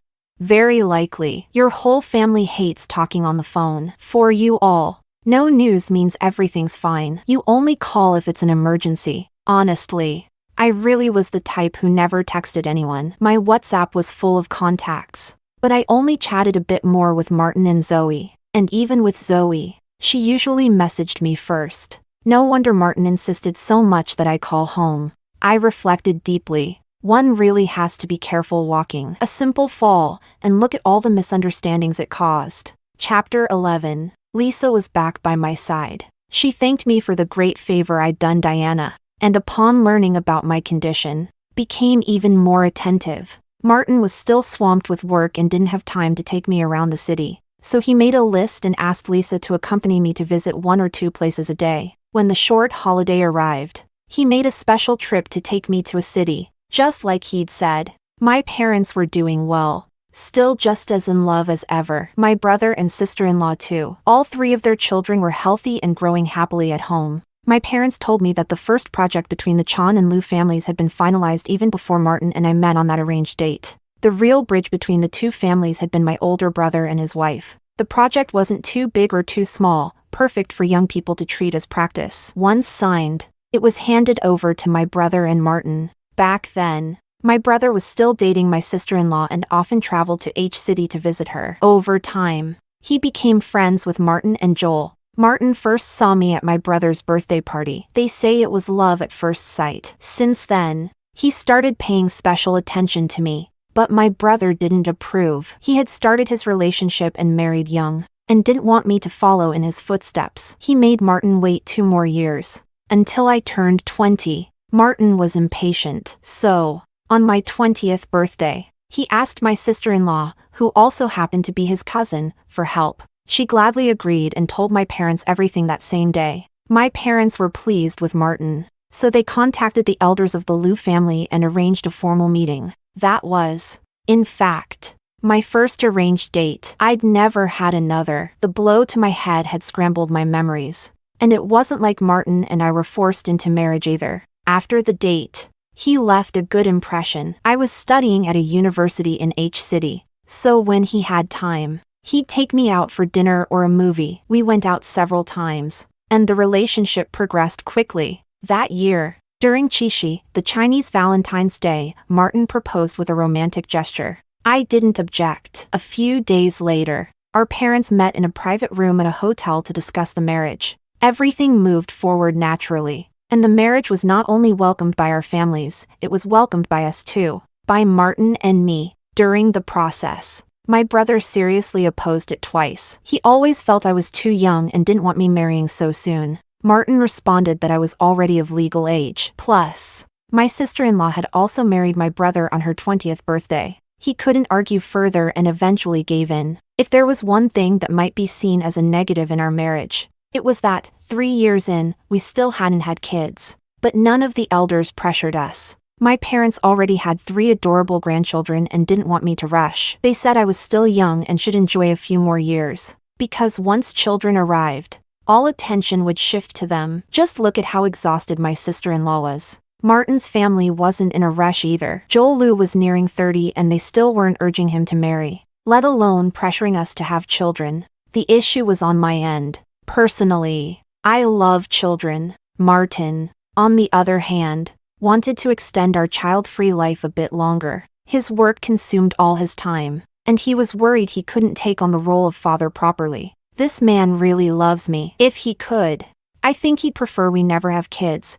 just so I'd keep all my attention on him. He's hinted at that several times, and I've always shot him down immediately. Our premarital exams came out perfect. The doctors said I was in excellent health, and ironically, that made it harder to get pregnant. That's how I learned that an overly healthy female body isn't always ready to carry new life. Sometimes, the healthier it is, the more resistant it becomes to conception. After the accident, I was so focused on survival and mentally preparing for divorce that having children never even crossed my mind. But now, things had calmed down. I decided to just go with the flow. At 10 a.m., Lisa and I left on time. There were only a few places left on Martin's list. The first stop of the day, Lou Group.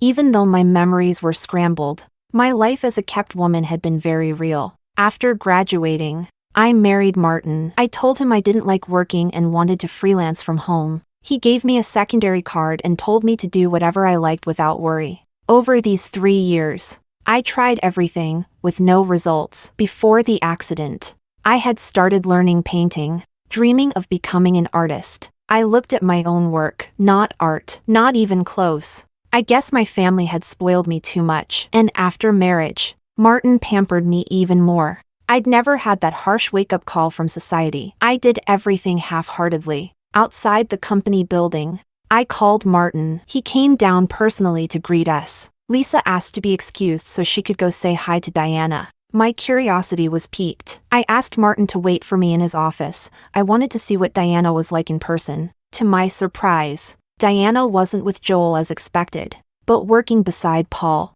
When he saw me, Paul immediately walked over with long strides. "Sis-in-law, you're here?" He didn't even ask why, just ordered his assistant to bring me tea and snacks. Diana didn't look good in photos. In person, she was much prettier. She wore a couple ring-matching Pauls. Clearly, they were back together. Diana was visibly uncomfortable about what had happened and stood stiffly in front of me. "Miss Chan, I'm truly sorry. Because of me, things got misunderstood. Paul, this idiot, doesn't listen. I already scolded him. I hope you won't blame him." Her voice was soft and warm, like a spring breeze. I felt a bit guilty. Before knowing the truth, I'd mentally criticized her more than once. "It's nothing, really. It was my fault too." I bit my lip and forced a smile. My brain was scrambled from the accident. I didn't know the full situation and interfered where I shouldn't have. "I told Paul to break up with you. Good thing he didn't listen. Otherwise, I'd be a criminal." Diana waved her hands. No, everything you said was exactly what I feared most. I'm sure you've heard my story. The Liu family is huge and powerful. I never thought he'd really go this far with me. After you talked to him, he understood why I had doubts. He took me to meet his parents. They were very kind. That reassured me, and I decided to stay with him. Paul also thanked me sincerely. He still looked shaken, but I swear, your words froze me. You said something about family alliances, that even a gigolo wouldn't pay to be with her. I thought you were serious. I knew how much my brother loves you, and I felt like he didn't deserve that. Remembering that made me die of embarrassment. I really had sounded like a heartless snob. No wonder Martin had gotten so mad he moved into the office. Paul noticed my discomfort and changed the subject. So how are you feeling now? Much better. It had taken me 2 days to finish reading The Fallen Cinderella Reborn as the femme fatale. Even if my memories weren't completely back to normal, at least I could now tell what was part of the story. Everyone around me was treating me patiently. Whenever I asked something, they'd answer without hesitation. After sitting for a while, I got up to leave. Martin had messaged me asking me to come up and join him. At the door, Paul stopped me. Sis-in-law, please take care of yourself. This time, he spoke with rare seriousness. You don't know how scared my brother was the day of your accident. I'd never seen him cry like that. His whole body trembled. He was terrified of losing you. I had been unconscious that day. I had no idea what happened. It was the first time anyone had told me. Chapter 12. My relationship with Martin was a bit strange. From him and his friends and family, it wasn't hard to learn how deeply he cared about me. Unfortunately, I didn't remember any of it. For 3 months, the malicious supporting role identity had taken root in my mind. During that time, I only appreciated him from a distance, kept myself in a safe position, and was always ready to retreat. He would vividly recount how we met, how we got together, how we married, and how sweet our life was after marriage. But I couldn't feel any of it. Still, he really was my type. Feelings developed quickly, just not at the same pace. Sometimes Martin would fall silent, quietly staring at me. I could clearly sense he wasn't satisfied with my reactions. He'd be talking about something between the two of us, some of which I actually remembered, but I didn't respond enthusiastically enough. That upset him. Once when I borrowed his phone, I saw a long string of search history. How to treat amnesia. How can memory be restored after amnesia? What to do about memory confusion from concussion? Does hypnosis help with memory retrieval? And so on. He had consulted many doctors. The online consultations weren't conclusive. When 2 doctors mentioned more serious conditions, he didn't even continue the conversation. Lisa said that while I was resting in my room, the family doctor would occasionally visit and spend at least an hour in Martin's study. He desperately wanted me to return to normal. In front of me, he acted like the flawless perfect husband, never showing that urgency or frustration. He'd been very busy lately, often working late into the night. We hadn't had a proper talk in a while. Today I visited his company. He was in a good mood and took me on a tour during lunch break. Back in his office, I handed him the list. I've almost finished going to all the places you wrote down. Doesn't seem very helpful. Martin took the list. Scanning it. Tired of it? Don't want to go anymore? He knew I preferred staying home. It's not that. My condition is a bit different from normal amnesia, right? I haven't lost much memory, just confused. Familiar places don't help much. Okay. He crumpled the list and tossed it into the trash. We won't go anymore. That wasn't what I meant. I finished reading the novel. I know now which parts were real and which weren't. He praised me feebly. Good girl. I mean, even if I stay like this forever, you don't have to worry. The memory confusion doesn't affect my daily life. Don't overexert yourself. You're already busy enough. Let things run their course. Martin's smile faltered. I don't like you being sick. I'm not sick. Not fully recovered, in my eyes. That's still sick. There's no real cure. Martin patted his thigh, gesturing for me to sit. He wanted to hold me when he felt insecure. He liked holding me. I sat on his lap, pressing close, gently patting his back like he did to comfort me. Martin, I really like you. Don't be like this, okay? Martin muttered. You used to say you loved me. I quickly corrected myself. I love you. You used to kiss me on your own. I kissed him. I still do. How could you say we're in a business marriage? He really held a grudge over that. I had a brain injury, okay? You even said you wanted a divorce. I won't anymore. We'll live well together from now on. Who else could I find if I left you? Martin huffed. Don't your girlfriends always try to set you up? I'd never marry those kinds of men. Oh, so if they weren't that kind, you would? His jealousy was palpable. You even brought some guy's nude pic home. Impressive. Jenny. I was innocent. Zoe shoved it into my bag. If I'd known. I wouldn't have accepted it. And he was wearing underwear, hardly nude. A guy? Martin grumbled. He didn't look that young. A bit younger than us. They're in a boy group. Just debuted. So they can't be too old. You think I'm old? He tightened his hold around my waist. I'm 25. That's not old. Who said he was old?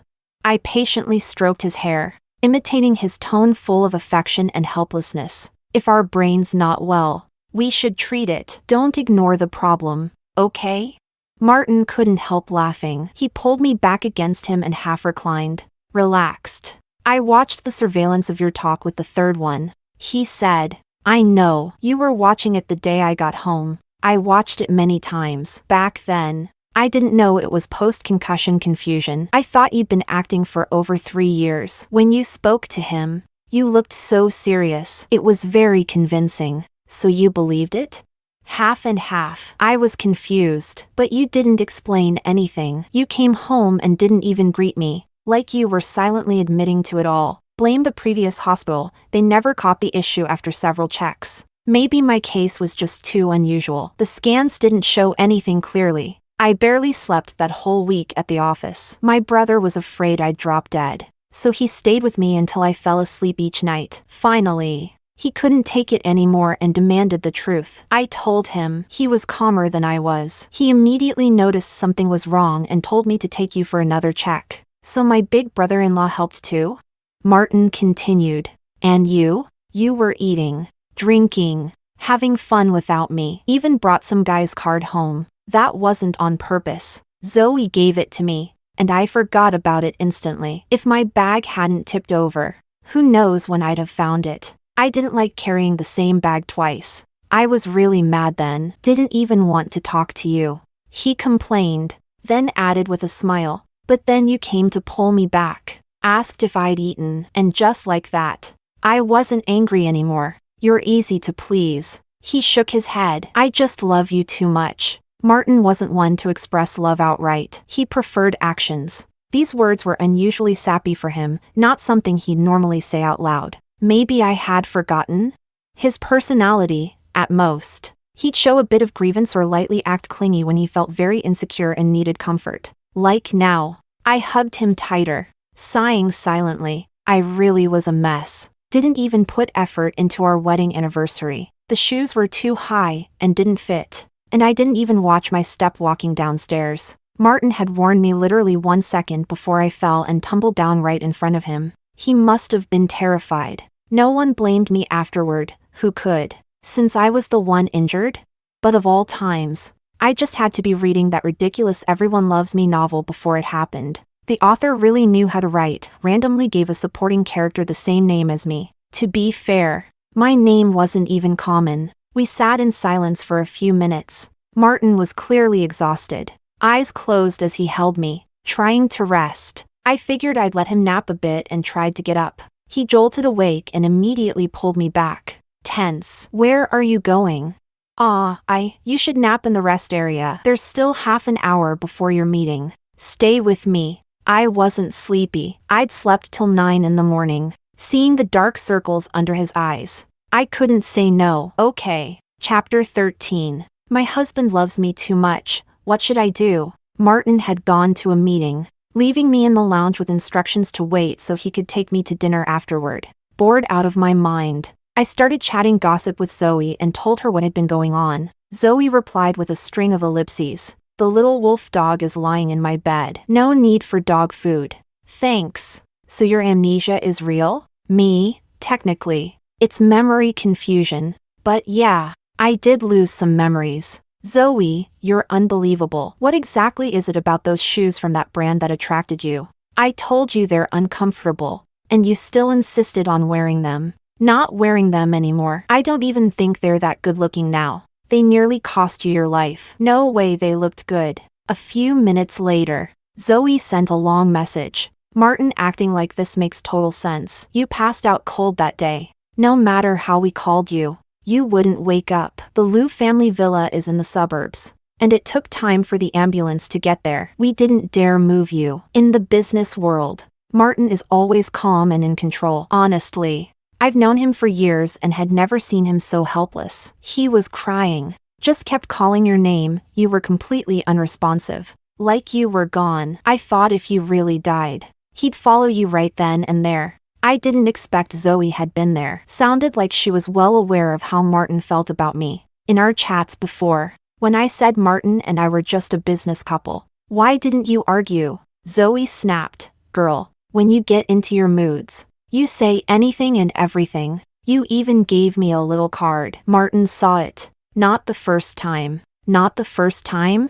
I was shocked. No way. Martin said we were deeply in love and I'd never cheat on him. Who said you cheated? Zoe couldn't take it anymore and sent a voice message. Girl, you're a hot commodity. So many little Pauls out there want you to be their sugar mama. The guys we date have their own little circles. Once you get in, they love matchmaking. We agreed beforehand, you take their contact info politely. Then act like nothing happened. It was just a small favor they asked. So I gave them a little hope. How was I supposed to know you hit your head and lost your mind? I asked. And you even gossiped about my husband and Diana, saying she goes after married men? Just tea. Just tea. That was all rumors. I didn't believe it. I was just messing with you. Truly a plastic bestie. Joking about stuff like that. Your husband loves you. What's wrong with that? In our circle, real love is rare. If you feel guilty, just be nicer to him. His birthday's next month. You haven't forgotten, right? That caught me off guard. After thinking for a bit, the exact date popped into my head. Phew, relieved. Zoe's reminder was timely. I hadn't picked out a gift for Martin yet. Martin was practical, just like me. Every year, he gave me luxury items that appreciated in value, and I gave him gold that retained value. He never complained, must have liked it enough. But this year was different. I wanted to do something special. Something that would really make him happy. I thought and suddenly realized I had no idea what he actually wanted. Martin always seemed like a man who placed career above all. He enjoyed the thrill of business conquest. Though I lazed around at home, I wasn't entirely useless to his career. Marrying me gave him both love and career success. But the joint projects were handled by my dad and brother. I had no clue about them. Pulling off a surprise project was unrealistic. I barely knew anything about investing either. He was the one who led me into good opportunities. Giving him money would be worse. I still lived on the allowance he gave me. Martin got off work on time that day. He reserved a table at a restaurant near his office. Seeing me look troubled, he asked with concern, "Are you feeling unwell?" Chewing my fork, I decided not to rack my brain anymore and got straight to the point. "What do you want for your birthday?" Martin, clearly used to my lack of tact, didn't even twitch an eyebrow. "It's still a while away. It's next month. You usually go buy gold the day before," I said sheepishly. "This year I want to give you something better. I don't think you'll find anything better than gold." "Of course gold's great, it holds value." I pouted. So shallow, blinded by money. Martin gave me a half smile. "I meant, with your obsession with money, you probably can't see anything better." So he was implying I was shallow. I'm a strange one, grew up well off, yet still obsessed with money. The steak arrived. Martin cut it for me and handed over my plate. Then he suddenly said, "Actually, there is one thing I really want." My eyes lit up. "Tell me." "I'll tell you when we get home." He was being all mysterious, and I thought it must be something serious. The moment we got home, I pestered him to tell me. He walked into the study and locked the door behind him. Not 5 minutes later, he came out holding a sheet of A4 paper. Martin had studied calligraphy as a kid, and it showed. Those few lines of text were bold, powerful, full of character. "Sign this." I took it, in black and white. It said, 1. Party B guarantees never to divorce Party A. 2. Party B guarantees never to betray Party A. 3. Party B guarantees never to abandon Party A. He had already signed his name under Party A. Figures, classic businessman move. All the obligations on Party B. I looked at him. "This isn't legally binding." "I know." He handed me a fountain pen. "But I trust you're not someone who breaks promises." That was the exact excuse I'd given Paul the day he came storming over. I couldn't tell if Martin was teasing me or hinting at something. Since it was what he wanted, I signed it without fuss. Martin treated it like a treasure and solemnly placed it in the safe. I laughed at him. What are we, middle schoolers in love? He looked over with a calm gaze and replied, that's why you can't see anything better than gold. It's just a piece of paper. Martin feigned surprise. Can't believe you're calling your own heartfelt promise a piece of trash. I didn't argue, as long as he was happy. When his birthday came, I still went out and bought 10 gold bars, leaving them on his desk. But that sheet of paper seemed truly important to him. After that, he stopped obsessing over doctors or dragging me around to reminisce about the past. Now that I knew he wasn't just some romantic second male lead, I was more than willing to build a relationship with him. Our bond grew closer every day. It made sense. We were exactly each other's type. Just before the new year, we scheduled a health checkup. Because I was a married woman and my period was over 10 days late, the doctor cautiously suggested a pregnancy test first. I'd done this before and didn't think much of it. But when the result came back, both Martin and I were completely shocked. I was pregnant. The child we'd been hoping for over the past 3 years had finally made its home in my womb. Chapter 14. Martin said having a child or not made no difference to him, but in truth, he was thrilled. That very afternoon, news of my pregnancy had already spread among friends and family. It was still early, and there were no visible signs yet. Lisa, who hadn't been back in the household for long, was assigned to return here. She had no experience with this kind of thing. She was mainly there to supervise the new live-in maid and, along the way, keep me company and entertain me. Paul and Diana made a special trip to bring me nutritional supplements. Ever since their relationship stabilized, the spoiled brat's temperament had mellowed out. Suit, tie, adult hairstyle, he almost looked like a serious man. Martin had beaten him up before, but Paul seemed to have no memory of it. He greeted me casually and headed straight for the study to strengthen his brotherly bond with Martin. Diana and Lisa stayed with me in the living room. Lisa mentioned that Paul and Diana were nearly official now, and apparently Joel Liu also had something in the works. Good news kept flowing in the Liu family lately. Diana had heard about my memory confusion but never had the chance to ask me about it. Now that she finally saw me, she couldn't help but bring it up. I told her everything in detail, and both she and Lisa laughed until they cried. It's just too much of a coincidence. The villainess has your name, and the protagonist loves mooncakes with lotus paste. That's not all, I said. The protagonist's tangled up with 3 rich brothers. Starts off as the youngest brother's ex-girlfriend, and the villainess, me, is married to the second. Diana wiped her tears from laughing so hard. So that's why you told Paul all that? You thought he wouldn't end up with you and figured it was better to cut things off early? I rubbed my nose, a little embarrassed.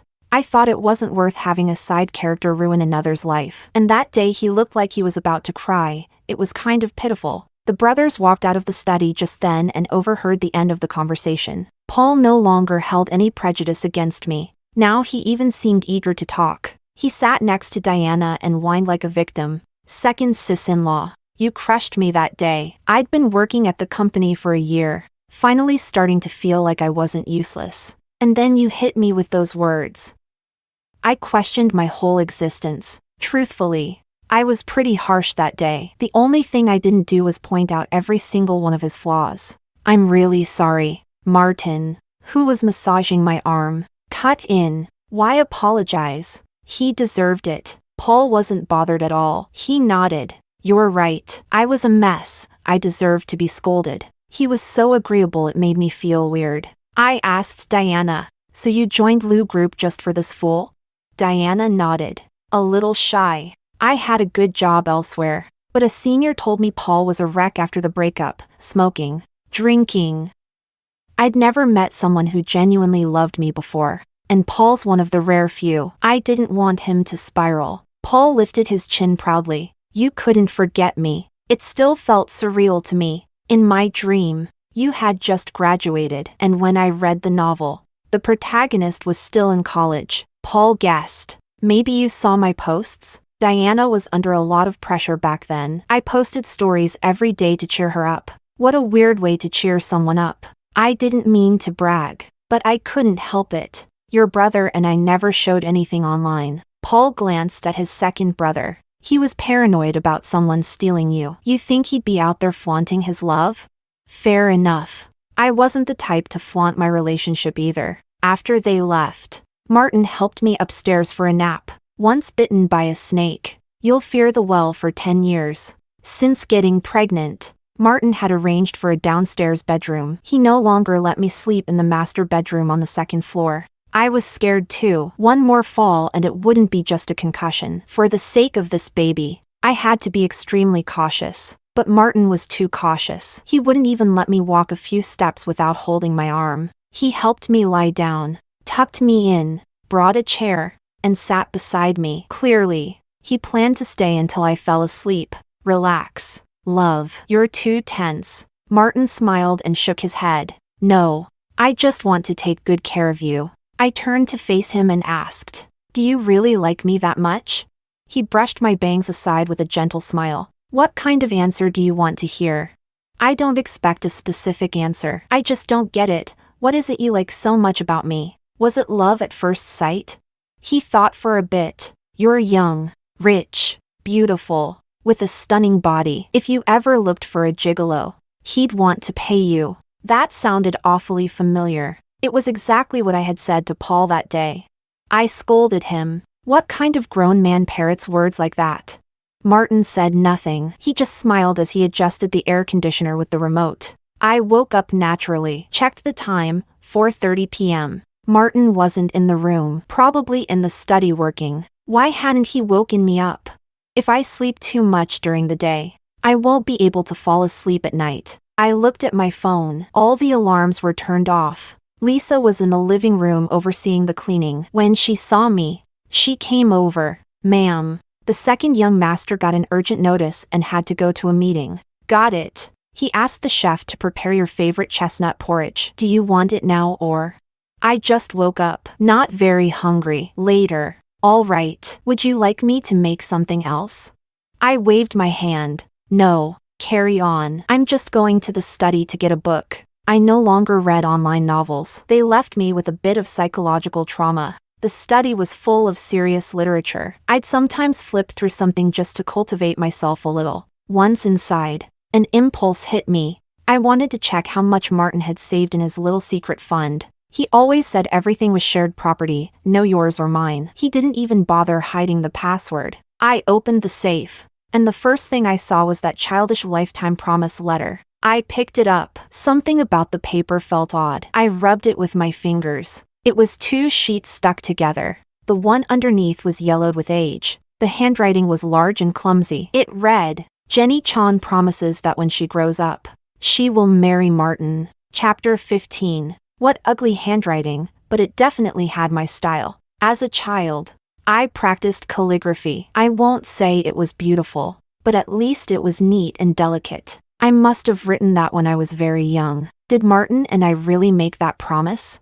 I didn't remember a thing. That man is a businessman to the bone. Even as a kid he already knew how to secure a wife. I felt a mix of confusion and amusement just thinking about it. I took a photo and sent it to him. He was probably in a meeting, since he didn't reply until half an hour later. But he wasn't upset that I discovered his secret. On the contrary, he scolded me. I thought you'd find it when you were going through my things after I died. Wasn't it supposed to be private? Then why did you leave it somewhere so easy to find? TCH. I knew you wouldn't remember. I'm not surprised at all. I didn't stay quiet. I was just a kid. Do you remember everything you've experienced since birth? Martin. Shamelessly. Of course I do. Oh, come on. Did we really meet as kids? Take a guess. If I could remember, I wouldn't be asking. Since he was working, I didn't press the issue. At 7 in the evening, he came home to have dinner with me. At the table, I asked him again, and he gave me such a reproachful look, like a husband who had been abandoned. I went to fetch my medical records and laid them out in front of him. Mr. Liu, do you recall that your wife is suffering the after effects of a concussion? You wouldn't remember even without it. Maybe I would. It just hasn't come back to me yet. His expression clearly said, yeah, sure. I believe you, but just a little. I rolled my eyes, pretending not to care. Whatever. I'm not that curious anyway. Martin didn't fall for it. He kept eating in silence. But the less he said, the more I wanted to know. Maybe it was my puppy dog eyes that softened his iron heart. That night, with the lights off, Martin began to tell the story. Before they emigrated, my grandparents lived in a city, in the same neighborhood as the Chans. I perked up my ears in the dark. As a kid, I often went with my parents to visit them. There weren't many kids in that neighborhood. Your brother didn't want to play with you. My brother is 5 years older than me. By the time I could think for myself, he already had his own group of friends. He didn't like being shadowed around. Martin continued. We met a few times in the neighborhood park. When you found out I would play with you, you started coming every day to play house. What do you mean I accompanied you? You were a kid too. You must have liked it too. No, I never liked those games. All right, to be honest, I couldn't picture him playing house either. And then, you said you loved me so much, and that when you grew up, you were going to marry me, with 3 so muchs.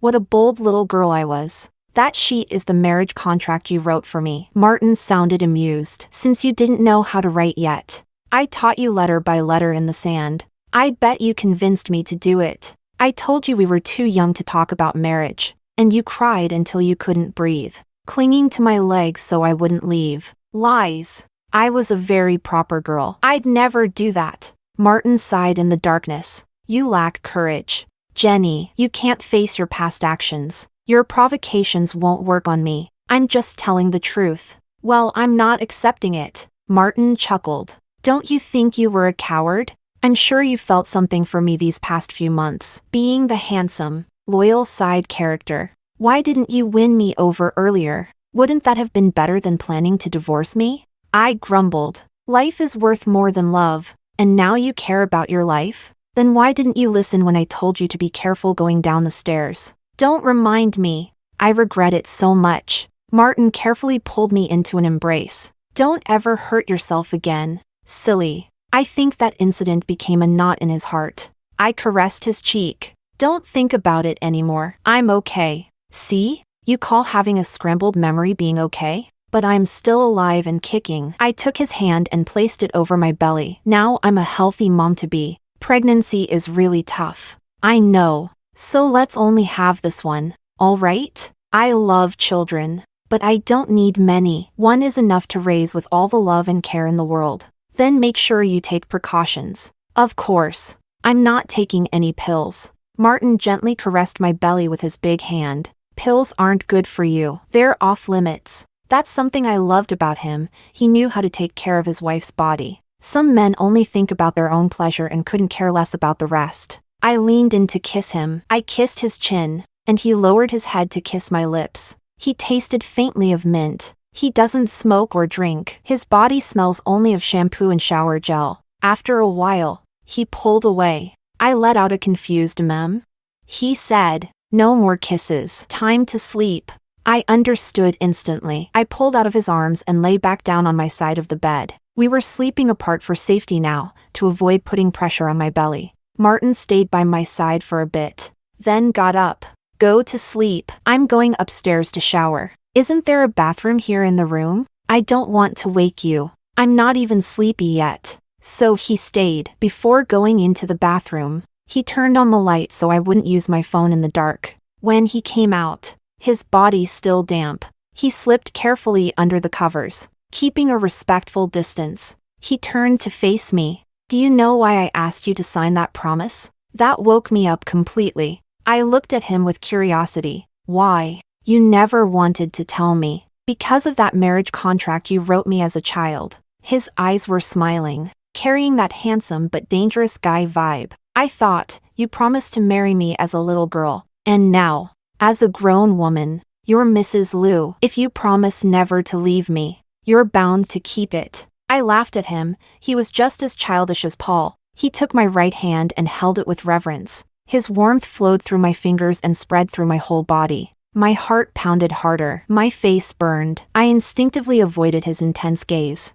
Then he was the one who teased. Embarrassed? After all we've been through? We've only been married 3 years. But I've loved you for much longer than that. I gasped in mock horror. How awful! You liked little girls? Pervert! Martin burst out laughing and squeezed my hand. What are you imagining? You were already 18 when I saw you at your brother's birthday. That was just 5 years ago. And isn't that enough? I moved closer to him and spoke with seriousness. Not really. Martin raised his eyebrows. I smiled. Because we still have many more 5 years ahead of us. He was silent for a second, then his expression softened, and he pressed his forehead against mine. I see all those romance novels weren't a waste. You speak beautifully. Have I ever said anything you didn't like? Never. Then shouldn't we sign another one? Martin, completely satisfied, pulled me into his arms again. All right, but remember, you said many more 5 years await us. I patted my chest and promised. Don't worry, I'm a woman of my word. Martin's extra chapter. Chapter 1. Love. Are you busy? I want to show you something. Haha. I'm dying laughing. Jenny's message arrived just as I was leaving the meeting room, while walking toward my office. I opened the image she had sent me. It was a screenshot from one of those ridiculously cliché novels, something along the lines of the arrogant CEO falls in love with me. She loves those kinds of stories, said they required zero thinking, perfect for killing time. Another one of her favorite pastimes was sending me absurd excerpts so we could laugh at how ridiculous they were together. It's not like I had time to waste. And she knew that. She only ever sent me the highlights. In the image, there was a red circle around the words 5 million. Apparently, the ultra-rich protagonist was fighting his brother to the death over a project worth that amount. Too funny. I couldn't wait even a minute to share this with you. Do I love you or what? I immediately pictured her laughing, eyes sparkling with amusement. I couldn't help but smile. I replied, teasingly, stop reading that stuff. It's rotting your brain. Jenny sent me a sticker of a pouting cartoon character. Lies. I've heard of people going dumb from a blow to the head, but never from reading novels. Sometimes. Jenny has a cursed prophet's tongue. I'd warned her 1,000 times to watch where she walked. It went in one ear and out the other, and life proved to me, painfully, that she never listened. Thankfully, she didn't lose her wits, but she was left with lingering effects. After throwing up for 2 days clinging to a hospital room trash can, the doctors finally confirmed she was ready to go home. I brought her back. The first thing she did upon arriving? Check on her little treasure. I saw her crouched beside the safe, counting gold bars one by one. When she finished, she let out a long sigh of relief. This woman and her money. Your first move after leaving the hospital is counting gold bars? Still the same as ever. Finally, my heart settled. I had taken a long leave from work to stay by her side, but Jenny wouldn't allow it. She told me, serious and firm, go back to work. I don't need you here if you're not working. How are you going to support me? She always says she's a kept woman. To her, if you're not at the office, you're already a slacker. And this despite the fact that over the years we've made joint investments. And she even opened a gallery with a friend, managed by an agent. Jenny just stays home, waiting for the money to flow in on its own. I asked her several times if she was really okay. She insisted she was. I had an important project, so I didn't argue. Life returned to routine. Our days regained their usual calm. Jenny seemed just like her old self, only she no longer sent me novel links or screenshots. One time I asked her why she wasn't reading anymore. Her expression turned strange, like she was hesitating. Now I understand. She was probably thinking, if I'm already living in a novel, what's the point of reading another one? I had a hunch something was off, but I didn't want to overthink it. As long as she kept relying on me, loving me like before, everything else didn't matter. Chapter 2. The third one is reckless, impulsive, hot-tempered. My older brother and I have talked to him countless times. He swears he'll change, but the improvement is barely noticeable. I ran into his ex, Diana, at the office. She was about to fall, and an image of Jenny's pale, scrunched-up face flashed through my mind. I instinctively reached out to steady her. Once Diana stood firm, I silently let out a breath. The memory of Jenny tumbling down the stairs kept replaying in my head. I couldn't keep a neutral expression. Diana thanked me cautiously and asked if I wasn't feeling well. I gave her a polite smile and shook my head. Out of nowhere, the third one showed up. He yanked Diana behind him and glared at me, seething but not daring to speak. He'd been spoiled since childhood. When angry, he respected no one. But he feared my older brother and me. He knew others wouldn't lay a finger on him, we would. It was an accident, I explained. Miss Diana nearly fell. I caught her. He didn't buy it. Do you think I'm an idiot? I stayed silent. He's not very smart anyway. I still had work to do and didn't feel like arguing, especially not with him in this state. If you've got a problem, talk to me tomorrow. I glanced at the time. I had a video meeting with a client in minutes, so I turned and went back to my office. He didn't follow, but I overheard him accusing Diana of deliberately trying to get close to both his older brothers. He even called my older brother and me cunning old foxes who devour poor, naive Diana down to the bones. Little brat. That's called strategic planning, not being a sly old fox. He'd always been unruly. I was a magnanimous brother. I chose to forgive him. What I didn't expect was for him to have the guts to go behind my back and say God knows what to Jenny. Even more shocking, Jenny Chan didn't care at all. She said we were in a business marriage, driven by benefits. She said finding someone else would be no trouble at all. When she saw me, she didn't look angry or confrontational. She even seemed in a good mood. That wasn't like her. She wasn't one for hysterics. But when faced with a husband's potential infidelity, not even bothering to ask? Definitely abnormal. I wanted to have a serious talk. She refused, said she had a plastic friend meetup. She put those people above me? Maybe she was doing it on purpose, to freeze me out and show she was mad. I drove her there. Jenny chatted on WhatsApp the whole way, not saying a word to me. I didn't know exactly what my younger brother had told her, but from her reaction, it seemed like she believed him and not me. That realization made my blood boil. 3 years of love, and a few words from him were all it took to shake it? Reality was worse than I thought. Jenny didn't distrust me, she just didn't care. She thought she was the evil supporting character. To be honest, my wife had a way of saying the wildest things. I'd gotten used to it, but this time, she was too serious. It didn't seem like a joke. I had to face it. Her story was absurd but bizarrely coherent. The logic tight. The details flawless. She even remembered a scallion pancake. Jenny Chan loved sauce pancakes and hand-grabbed ones, but hated scallion pancakes. Apparently, it was the same in her dream. She was heartbroken, both because she was dying and because the author had the nerve to feed her something so unappetizing on her deathbed. Yeah, that didn't make sense. I finally realized and patted her head. I decided to take her to a different hospital for a full checkup. Chapter 3. Memory Confusion. It sounded a lot more believable than Awakening of Memories. Jenny, after a brief hesitation, accepted the diagnosis with total ease. She didn't care, since escaping her fate as the villainess. Her condition had visibly improved day by day. Me, on the other hand, things weren't going so well. My wife was still my wife, but she no longer loved me the way she used to. If I could wish for anything, it would be for her memory to return as soon as possible, so I could be placed back on equal footing with the gold bars in her heart. It sounds ridiculous.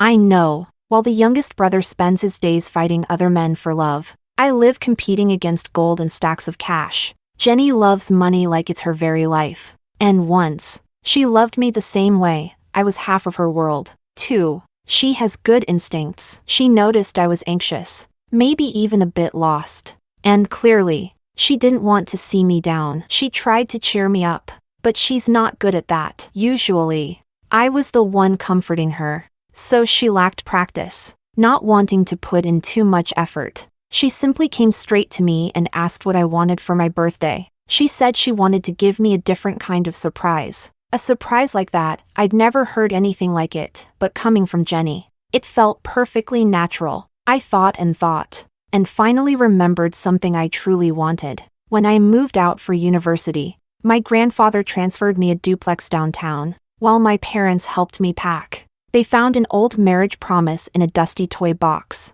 They teased me, saying I'd been breaking hearts since I was little. For over 10 years, my memories of Jenny Chan had faded. All I had was a vague image of a chubby, adorable little girl. But when I saw that yellowed, wrinkled paper, the long-forgotten memories came flooding back. Nothing especially dramatic, just a childhood playmate. Which is why, when I officially met Jenny again, I told her our first time meeting was at her brother's birthday party. That night, She came running down the stairs and collided straight into me. Her habit of not watching where she's going was already apparent back then. "Sorry. Are you okay?" she said, standing tall with a clear, sweet voice. And I thought, this girl just ran straight into my heart. But Jenny doesn't remember. She doesn't remember. Even though, at our arranged date, when she saw me, her eyes lit up, completely captivated by how I looked. But it doesn't matter. In the end, she became my Mrs. Liu, and if we count from that childhood promise, she was the one who made the first move. That thought made me feel a little better. I asked her to write me a new promise, swearing she would never leave me. I knew it held no legal weight, but the emotional effect was immediate. Jenny didn't understand it. She's so practical she thinks nothing matters outside of houses, bills, and gold, and I share her view, partially. After all, the world is material. I work and earn money, not in pursuit of some lofty ideal, but for tangible things. If the company weren't family-owned, I would have quit a long time ago. Chapter 4. I wasn't short on money. Before I met Jenny, I wasn't even that into making it. My eldest brother was the heir chosen and groomed by the family. He was impeccable in every way, fully capable of bearing the weight of leadership. Our family didn't set high expectations for me and Paul. As long as we could follow Big Bro and earn a decent living, they were satisfied. Of course, if we made something of ourselves, even better. When I went on that date with Jenny, I asked her about her hobbies. Jenny's eyes sparkled. "I like money." "Money is pretty great." She seemed to find a kindred spirit, right? In today's world, how do you live without money? If I hadn't known she was the Chan family's heiress, I would have thought she'd been through some kind of hardship. Jenny lifted her eyelids with a proud little snort. "You're rich, right? If not, I'm not marrying you." I nodded. "Not too much. Not too little, just enough to support you." "Then you better work twice as hard. I'm expensive to keep. You know." What could I say? She'd laid it out. If I didn't transform into a workaholic, how could I expect to marry her? After we got married, Jenny wasn't too thrilled that I was constantly consumed by work. Once, I happened to see a chat between her and a friend. "My husband's true love is his job." I was about to get mad when I saw her type another line. "But he works so hard to support me." Oh my God, he loves me so much. I'm so happy. I'm the happiest little housewife in the world. When she noticed me standing behind her, she jumped in surprise, then immediately jumped into my arms, wrapping around me like a plush toy. "Hubby, you're 2 minutes late today. I missed you so much." All my irritation vanished. I held her tight, making sure she didn't fall. "My true love is work." Jenny Chan froze for a moment, then pecked me on the cheek with a fawning smile. "Of course your true love is me. What about you? Who else could I love besides you?" That was music to my ears. Jenny knew how to read the room and kept going. "I love you the most." Hubby, how did I get such a perfect husband? I must have saved the whole world in my past life. I raised an eyebrow. "All right. Spill it. What do you want this time?" Jenny grinned and hopped off me, ran to grab her tablet. Zoe and the girls recommended a few investment opportunities. "Can you take a look for me?" Money grubber. I took the tablet and muttered, "If you ever loved me like you love money, I'd be satisfied." I already do. Money is half my life, you're the other half. "Well, that's quite the honor," Jenny Chan said matter-of-factly. "Glad you know it." She sounded so sure, I almost believed it myself. "All right then, if I'm on equal footing with money, what more could I possibly ask for?"